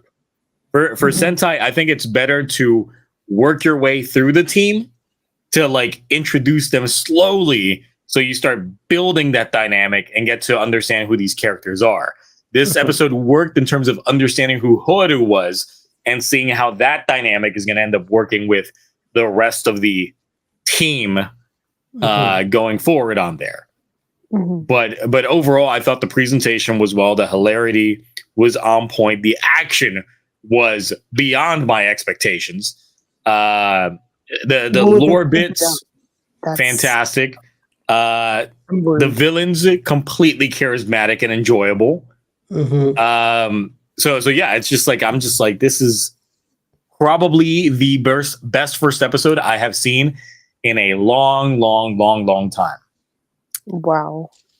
Ash, what'd you think? I loved it. Like, I freaking loved it. Like, I loved like the fight scenes, like the lore. We've got like hidden backstory being set up. It looks like we've got mysteries. The Universal Warriors thing that they're doing, I like where that's going, because it does open the doors where we might see more reds, and people are speculating like who would he get. Like people are saying they can get Turbo Ranger Red as like Car Ranger and Car Ranger as Turbo Ranger, like referencing that Gokaiger reference. But this was great. Like that fight scene at the end, the Tekken combo, that won me over. But that mech fight scene, that was a really clean suit mech fight scene with the choreography they were doing, like and the real fire, in the fire torches. Oh yeah. Like I'm excited to see where this show is going to go. Like I was like wondering, like how am I going to feel with this first episode? But like, I know, like, I don't want to compare like a Rider premiere to like a Sentai premiere, but like I haven't felt this excited from a premiere since like Gates, with like how hyped I got from those fight scenes that hook you in. The thing is, it's like when it comes to Sentai, I would say that this is probably like one of the most nailed number one episodes. The thing is, it's just like one of my hesitancy is Rue Soldier had a really good episode 1. And then it literally pulled a 180 the next episode. And I was like, I hate this. That. No, I remember that. And then I was like out by episode 3. I was like, God, like y'all sold me on false promises and hope. This is not what I voted for. I mean, I made it to episode 6, but then I was like moving house by the time episode 6 came out. And then I stopped, like just fell off. So I'm the thing is, it's like I have faith in the production staff for this season. especially knowing the head writer, and she's got to definitely prove her worth with what she's doing here. So I don't think they're gonna fumble the ball with the next episode like Real Soldier did. So because of that, like I'm still like, okay, let's go. Let's go. On that hype train. So, but yes, the hype is definitely real for me on this one. Because the thing is, it's like, even though like Down Bros is still like my favorite season, like that first episode was still like, I think I give it like a B, because it was different. It was. It's like, you got to understand the flavor of Down Bros before you commit to Down Bros. Here, you can pretty much understand the flavor that you're going with here. It's just whether or not it continues reciprocating those feelings as the episodes go on. But I feel that they've changed enough of the formula here that maybe like the first 5-6 episodes won't play out in stereotypical Sentai fashion, where it is, introduction of the individual characters, but it's not solely focused on just that one aspect, and does give you a bit more on there.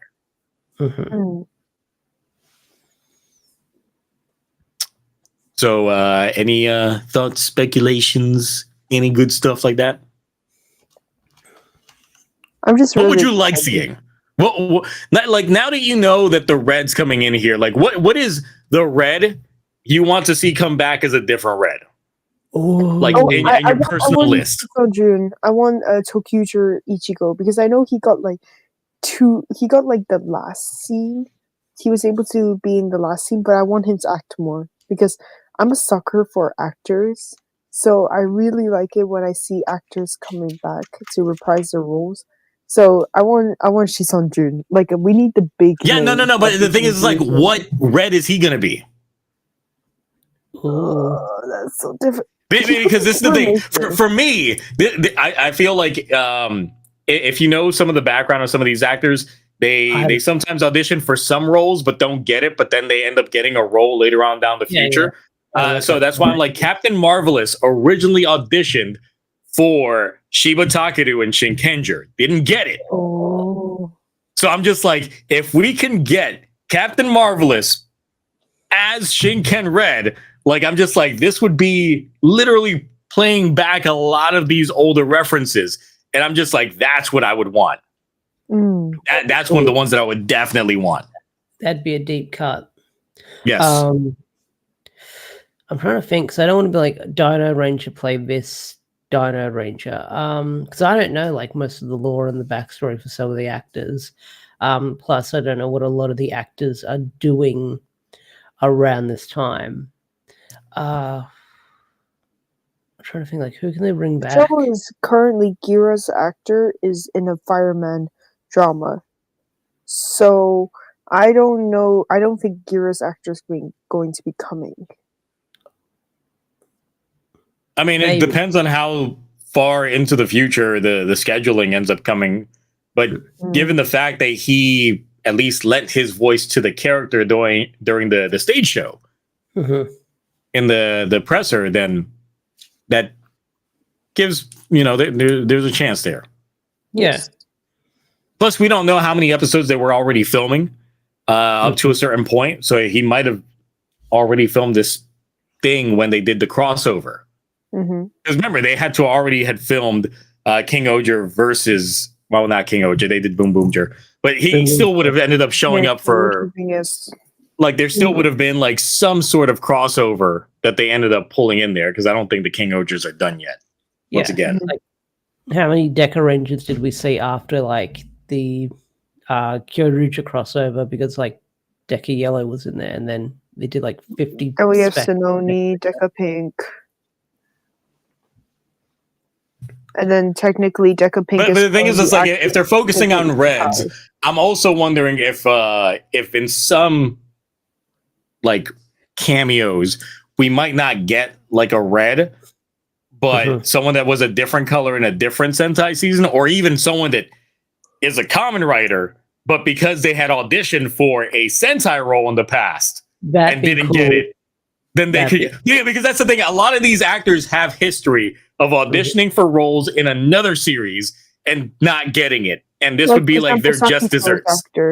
Sakito's actor has been auditioning for about 3 to 4 years in Super Sentai and didn't get it until Ranger.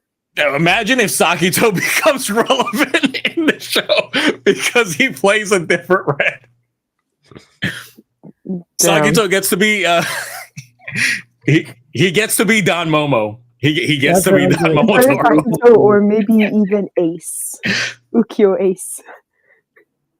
From Kamen Rider Geats. Oh yeah. I see chat saying that God, that would be weird seeing Ace as Taro. That'd be the weirdest shit ever. But then again, like the beginning part of that movie was like the best part in which he played all those gag roles. So yeah, I mean he's got the range for it. I'd be down for it.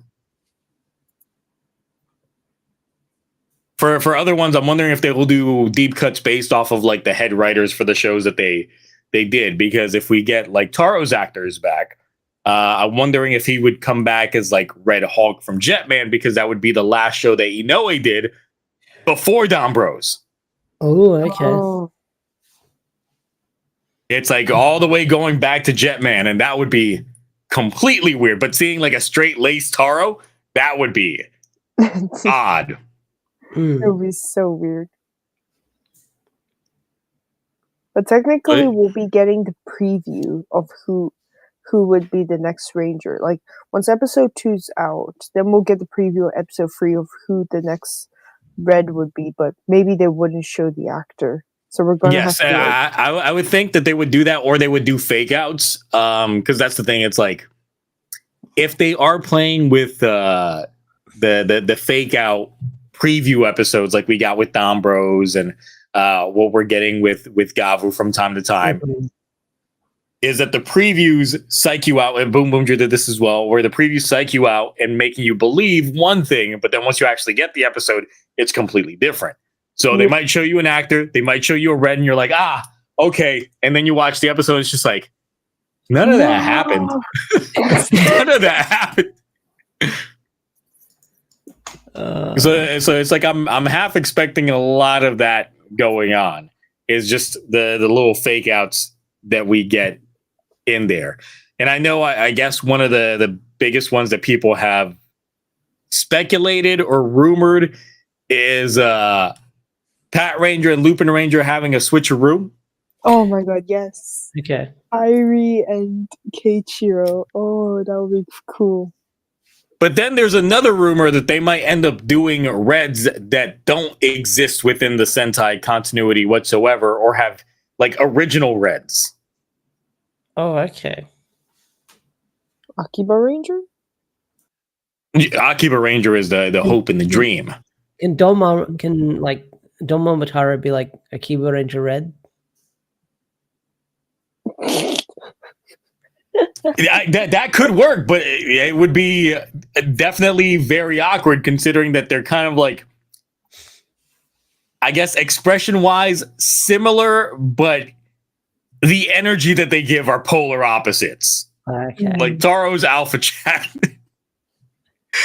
So that's, I mean, if they bring back Jiro from Don Bros, he could properly be a red. Mm-hmm. Yes. They'll bring Jiro back from Don Bros, and he'll be Ryu Ranger from Die Ranger. That'd be cool. And that would be interesting to throw in there. It's just like, how many returning actors are we going to get is one concern. And another concern is how many are going to be relegated to just doing voice roles, if that. Oh, please no. I don't want the voice roles. Because that is the concern when they start playing into this trope. Are we just going to get more recent actors with a sprinkle of like some past actors? Is it going to be like back heavy on some of these past actors because they're like, look, we ain't got work. Let us come back. Mm-hmm. Or are they going to make deep cut references with other members of the team that didn't get to be like that one, and then they get to be it. Mm. So it's this is the good thing about an episode 1 is like the possibilities are definitely endless. Yes. It's like you can go on and on and on when it comes to speculation on what you could end up potentially seeing on here versus not, and that's always a good thing. Mm-hmm. It's just once we start getting to the halfway point that we start being holed into what can be there. Bring back Maji Yellow to be Boken Red. No, I mean, look, Maji Ranger show. We need Maji Yellow to be Go Buster Red. Ah, Red Buster.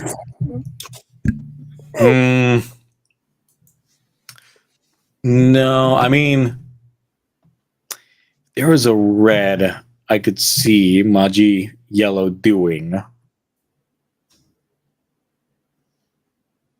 It would be Lucky from Q Ranger. No. Or it would be Ninja, since he was technically the mentor for Nin and Blue. But yeah, but he was also the alien announcer during like the great alien fight that they had going on. Yeah, exactly. He's played a lot of roles. Damn this guy. I mean, he'd be very willing to just show up. He's pretty much just been in the back room the entire. They just keep him in the back. He's just out there waiting with Masahiro Inoue and Captain Marvelous. He's just out there waiting. It's like, you ready to use this set? We ready? No? Okay.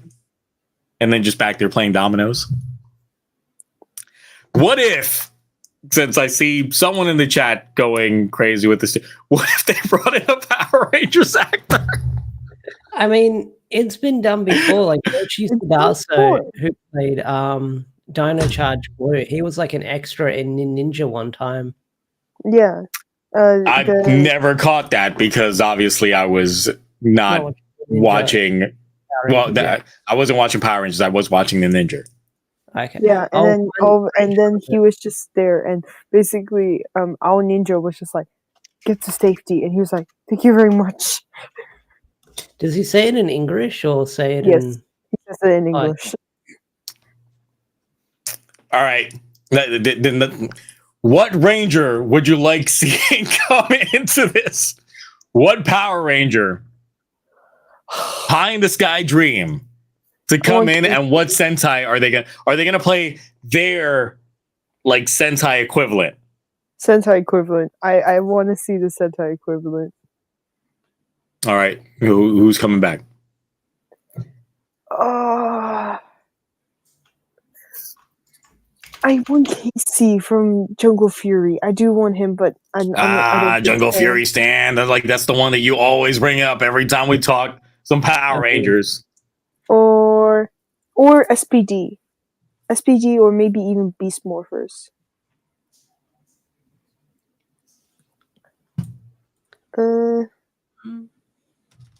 Or RPM instead of having Go on Red.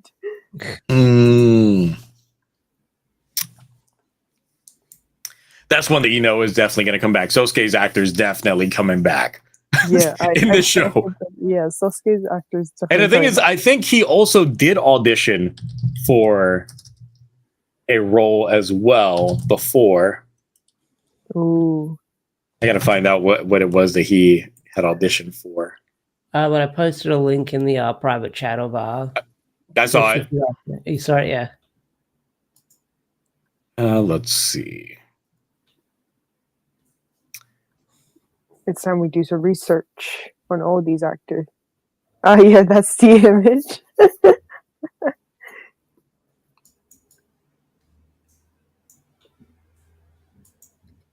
Let's see. He originally auditioned for Boken Silver, so that doesn't work. And Kamen Rider Sword from Kabuto. Damn. Before landing, so he didn't try to audition for a Red Sentai role beforehand.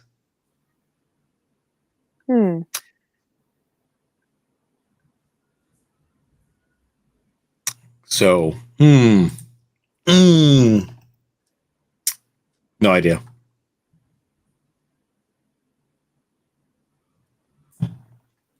Let's see here. But if I could get a Power Rangers actor to come back and Gozyuger, maybe like I can say jokingly Austin St. John when he's allowed to leave the country. But if you want a joke one, I got a joke one for you. What's your joke one? Rick Medina is Shinken Red. As opposed to being except as opposed to showing up as someone from Gal Ranger, he's gonna be Shinken Red. He's gonna come and quit with a roommate. Oh my god, Troy as Gokai Red. Troy gets to be both both Gosei Red and Captain Marvelous.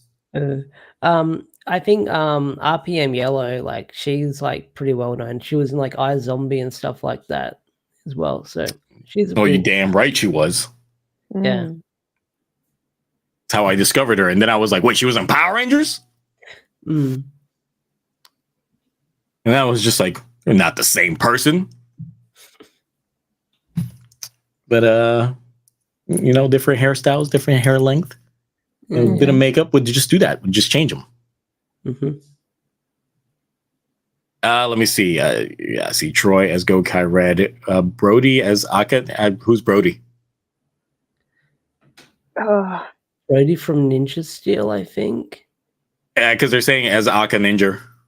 Oh yeah. Brody was Ninja Steel. Yeah. Austin St. John is Lupin Red. No, I don't understand that one. Say, oh, you know. What's his reaction? Yeah. Oh my God, Jaden Shiba coming back as Shinken Red. I will throw my monitor on the ground if I ever see that happen. Who can Hector David Jr. play? He needs like someone old to fight. Oh, so he's got to be Don Momo so he can fight Minoru. Yeah. That's the plan right there. Just beat up Minoru. Beat up Minoru's mom and then beat up Minoru in the parking lot. Perfect location. I'm sure Toei's got a parking lot on deck for it. I'm sure they have several. They can like fight in the toy warehouse. Yeah, do it. Let's see. Any other pipe dream ones that we got? Let's see. Thing is, I'm wondering if we're going to get Akka Ranger at all in here. And if so, are they going to recast a voice actor? Because I know Toru Furuha ran into some shit like 2 years or so ago. So I don't know if he if the studio made amends with him or if he's still without work. He's still without work. They recasted him in stuff like Dragon Ball and other things that he's meant to be in. Because he's Sabo in One Piece and like they already recasted him. And he's Yamcha in Dragon Ball, right? Yeah. Dragon Ball, and Mamoru and Sailor Moon, which there isn't like Sailor Moon's done in Japan, so yeah.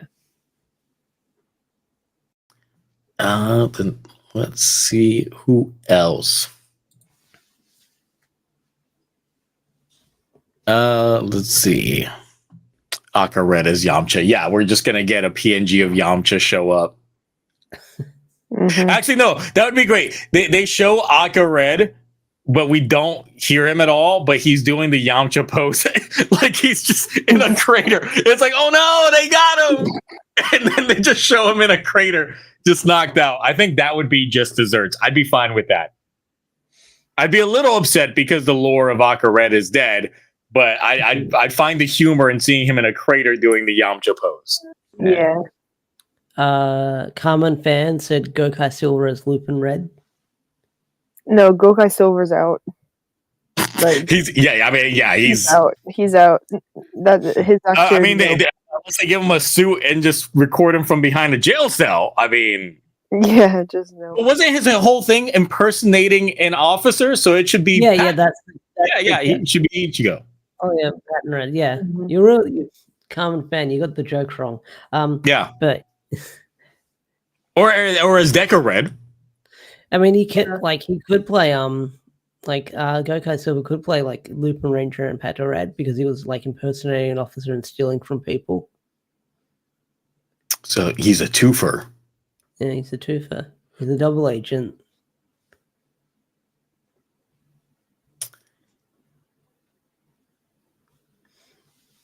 Who else would be a good fit? Hmm. You think we'll see? Since Nexus, you're obviously aware of the high school heroes. The lead of high school heroes. Okay. Name So there's escapes me. actually no. So there's actually a story. You mean Taisei? Mhm. Yeah. No. There's a story. So basically, the 6 of them, like the 6, they used to be a band, but one of the members left the band, and now that band got disbanded. So I He's don't. free. Well, no, I think no, because they were under the same entertainment, but their band has got rearranged. So the members have got rearranged into different bands. So he could be free, yeah. But Taisei coming back. But what would Taisei play? That's the trouble. I feel like he has to play like a Showa Red Yeah. because that was his entire forte. Mm-hmm. And then I was also thinking of Goro from the Kaku Ranger 30th special. He might come back and play Kaku Red. That would fit. Like Yeah. it feels like there's proper passing of the torch energy with that film anyway. So Or just play one of the other ninjas like Hurricane Red. Oja as Abba Killer.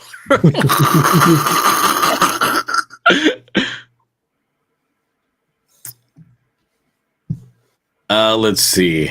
Time Fire's actor to come back. I mean, sure. I think that's pretty much. I mean, he's dead in the context of Time Ranger. Spoilers. But I guess this is a fabricated world, maybe. So we'll come back, actually be Time Red, or a different one. Yeah.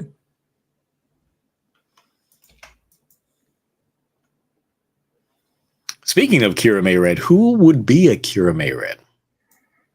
Ooh.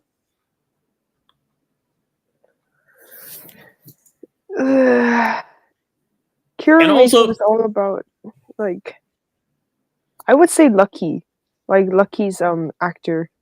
Well, I was about to say, since it's Imagination's Tokuger, and that seems like a proper.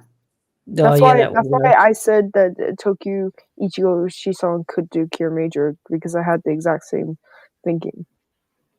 The thing is, so Kaito's actor from Zenkaiger, clearly he's not a red. But he's going to be a red. He's going to be red in the series.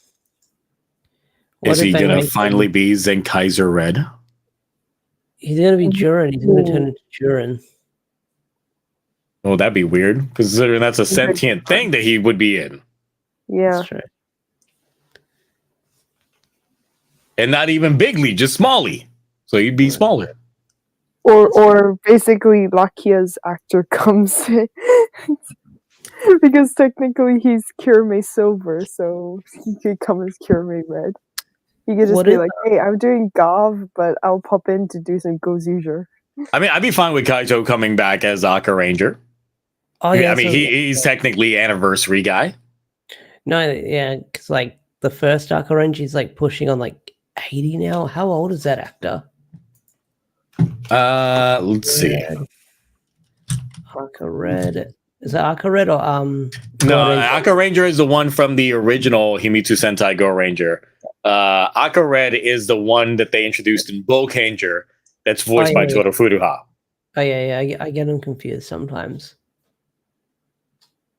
because of like naming conventions. I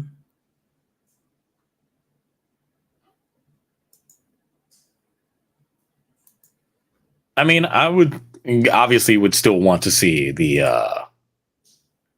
actor come back in some way, shape, or form.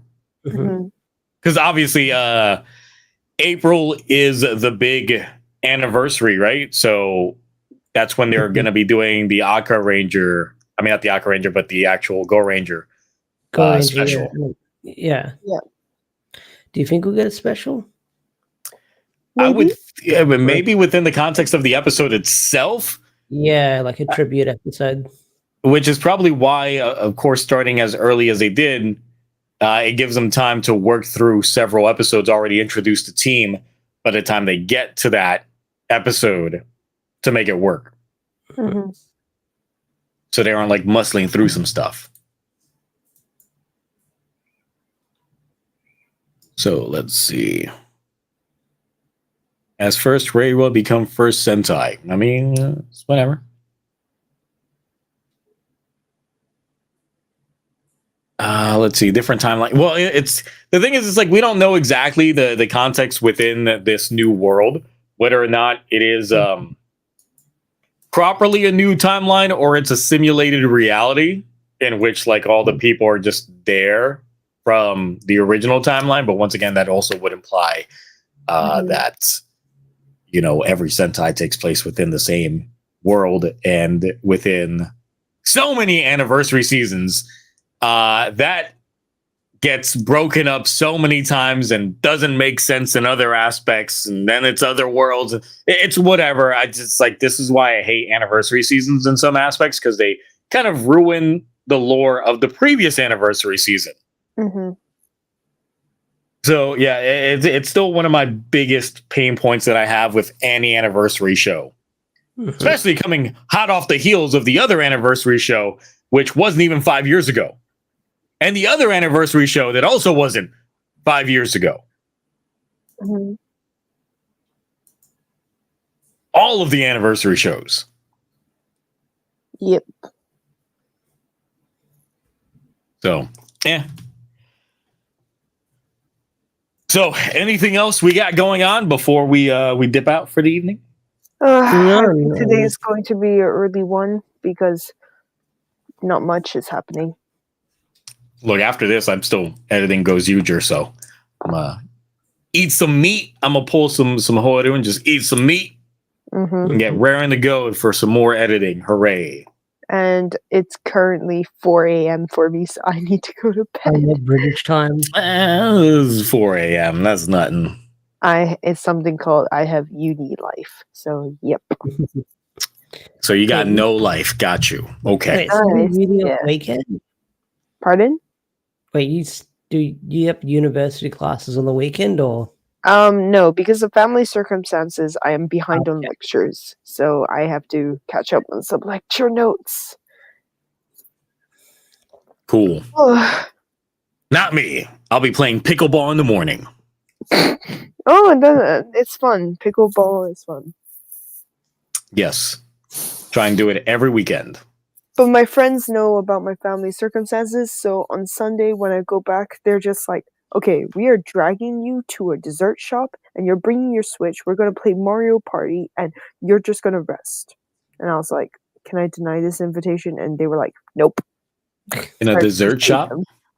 It's a souffle pancake place. So, yeah. All the carbs. All of the carbs. All right, cool. So I guess I don't even have to ask you what you got going on because that's clearly it. Yeah. So Ash, what you got going on? Me, I'll probably have a review for Gozyuger episode 2 tomorrow. I'm wondering what episodes I'll use for like webcam, what episodes I'll use for maybe a PNG. I want to commit to webcam, but I want to try and commit to webcam reviews for Gozyuger. I just got to somehow soundproof my walls in a way. So I've been looking into like foam, but I don't know if it's going to soundproof it enough. I don't know. But yeah, Gozyuger episode 2 review probably sometime tomorrow. You'll have Radiant Black issue 31 review with the new story arc starting up. So I'm hoping that video performs well within the algorithm of things. If not, I'll still cover the series. But yeah, apart from that, unless like leaks like start floating around for Gozyuger, then I'll cover them. Yeah, when you say Gozyuger tomorrow, like once again, my mindset is like tomorrow is like in a couple hours for me. So I'm just like, you got that early insider shit? You trying to like hook me up? You got that Gozyuger 2 already ahead of everybody?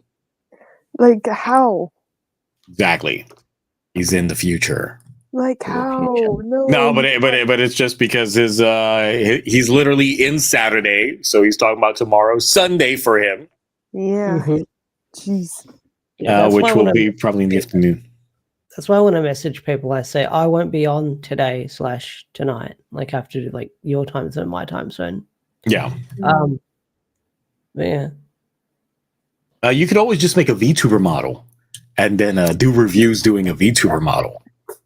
I mean, you still got to make a VTuber model for the 100th TokuTonic, so Yeah. you still got that. So you could be working on the most luxurious like VTuber model. That might be my And weekend. just use that. That might be my weekend as well, leading up to next week. So I have to get that. You have to message me the programs you used. Oof. I was being taught by Cloudy, so you just need to have a good sit with Cloudy for a good 30 minutes and then design it. I mean, you got OBS already, right?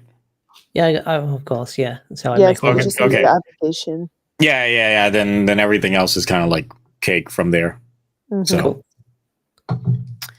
and yeah, for me, I have already started editing Gozyuger's videos, so I will probably get that out either in the middle of the night, unless I fall asleep while editing, which has happened throughout this week because obviously people know I've been cranking out these videos. Sometimes you'll see one pop up at like 5 a.m., like when the Gavv video came out, and then Boom Boomger came out later on, but that was like 2 days of editing on that one. This one not so much because it's an episode 1, so it's vanilla Zio. You don't get any like crazy over the top bits or anything like that, so I didn't have to cook up anything outlandish. And because obviously the OST for Gozyuger isn't out, I won't be using that much background audio for a lot of things, just because it's weird using not show music during the recap portion. So most of the audio is going to be for the not recap portion. So either way, the part that I'm editing now is literally just a recap portion because I work my way backwards when I edit. I always start from the end of my recording to the front of my recording. Well, that's interesting. The reason why is because if I have like a flub while speaking, then I know the last take is the good take, and I can instantly go back to like when I started making my flubs. That's true. So it's just the best way I found for editing something, because if I'm working my way like front to back, then I'll have to keep going through all the flubs until I get to like the good take. Yeah, like you could probably tell, like with my review, there was like a lot of cuts that I was doing because I kept stumbling over my words, or I was rambling a fair bit, so there was like a lot of cuts that I did. Just tips of the trade when it comes to editing your stuff. So, but yes, then after that, then tomorrow I'll probably start typing up my stuff for Gavv 23. If I manage to type it up in time, then I'll try recording it tomorrow. But if not, then Sunday's going to be one of those weird days where I actually watch Gavv ahead of time and try and record everything within a set period so I can just get it out early, because my goal is really trying to get back to weeklies so I don't have to do these catch-ups. So that is the short-term goal, just so I can get back on pace with these things, especially now that my second job is being a little bit more lenient with how much time I'm doing stuff. So letting me steal time. Anyway, that's all we got, folks. Obviously, Mark probably is going to show up next week. He did say that he is highly disappointed that he missed out on the finale of one show and the start of another show to even partake in any of these conversations. Cloudy is probably shit-faced right now, so you can hope that he has a really good wake-up call in the morning. Hopefully he doesn't do anything that he regrets tonight. So obviously anybody who's been out drinking probably can relate to any stories like that. I know I certainly can. So we'll see. And he's already got a fucked up immune system, so goddamn, I hate to see. No one say anything negatively about Takahashi while he's drinking, because obviously while he's drinking. You can't like insult Takahashi and have this man drinking. It's just going to lead to bad things. It's just going to lead to bad things. So maybe they'll be back next week. We'll find out. Then we can ask them about their crazy escapades afterwards, if they remember it. Cloudy. Nexus, when can we expect you back in 2027?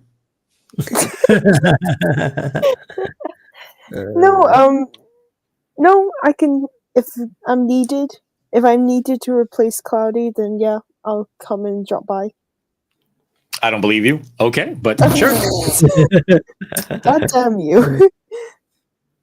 All right. But yeah, that's it. You can find Nexus on. You doing anything? Well, or you stopped your Spiel 1 stuff? No, I am still on my karaoke app, and I have 10 more followers until 1,000. So wait, so you've gotten 10 more followers in the span of 2 years? No. So that is some growth. No, I have 990. So yeah, I still need 10 more to get the 1,000 mark. Okay.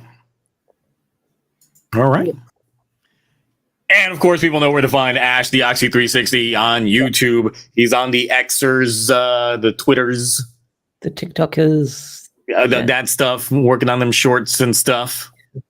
Yeah. You on that Blue Sky, or are you not there yet? I know I am on that Blue Sky, but I mostly repost my videos there. I share my links. I don't do updates. I'll just post a video there that I've got, so I can sort of like do that cross algorithm of where people can find it. Mm-hmm. Neat. Obviously, I'm on here. I'm on Twitch, and I forgot to mention it. Clear Drive Driver. Oh, nice. Hey. In stock in tokullectibles right now if you want to get one. Use code. But while there, use code Zio Agito, one word, just so I get the credit for telling y'all that it's there and available. But get it. It's nice. It's like, much smaller than I thought it would be, but it's weird having a belt that vibrates on me. Like, I also have something Toku related, that I got an extension belt for the first driver I've ever bought, which was the 2-side driver, so I can finally wear it. And I also, since I had some black clothes, I was just like, okay, I'll cosplay a little bit. So I did take some photos. I'm sorry, you were on the gun. You were on the blade version. I know. It's just the way that it on the shelf. If I put it on the other way, it's gonna fall. So it's just like whatever. You should have switched it before you did it. But yeah. Oh. Or shut up. See, okay, people obviously agree. All right, we're out of here, guys. We will see y'all next time. Until then, bye. Bye. Bye.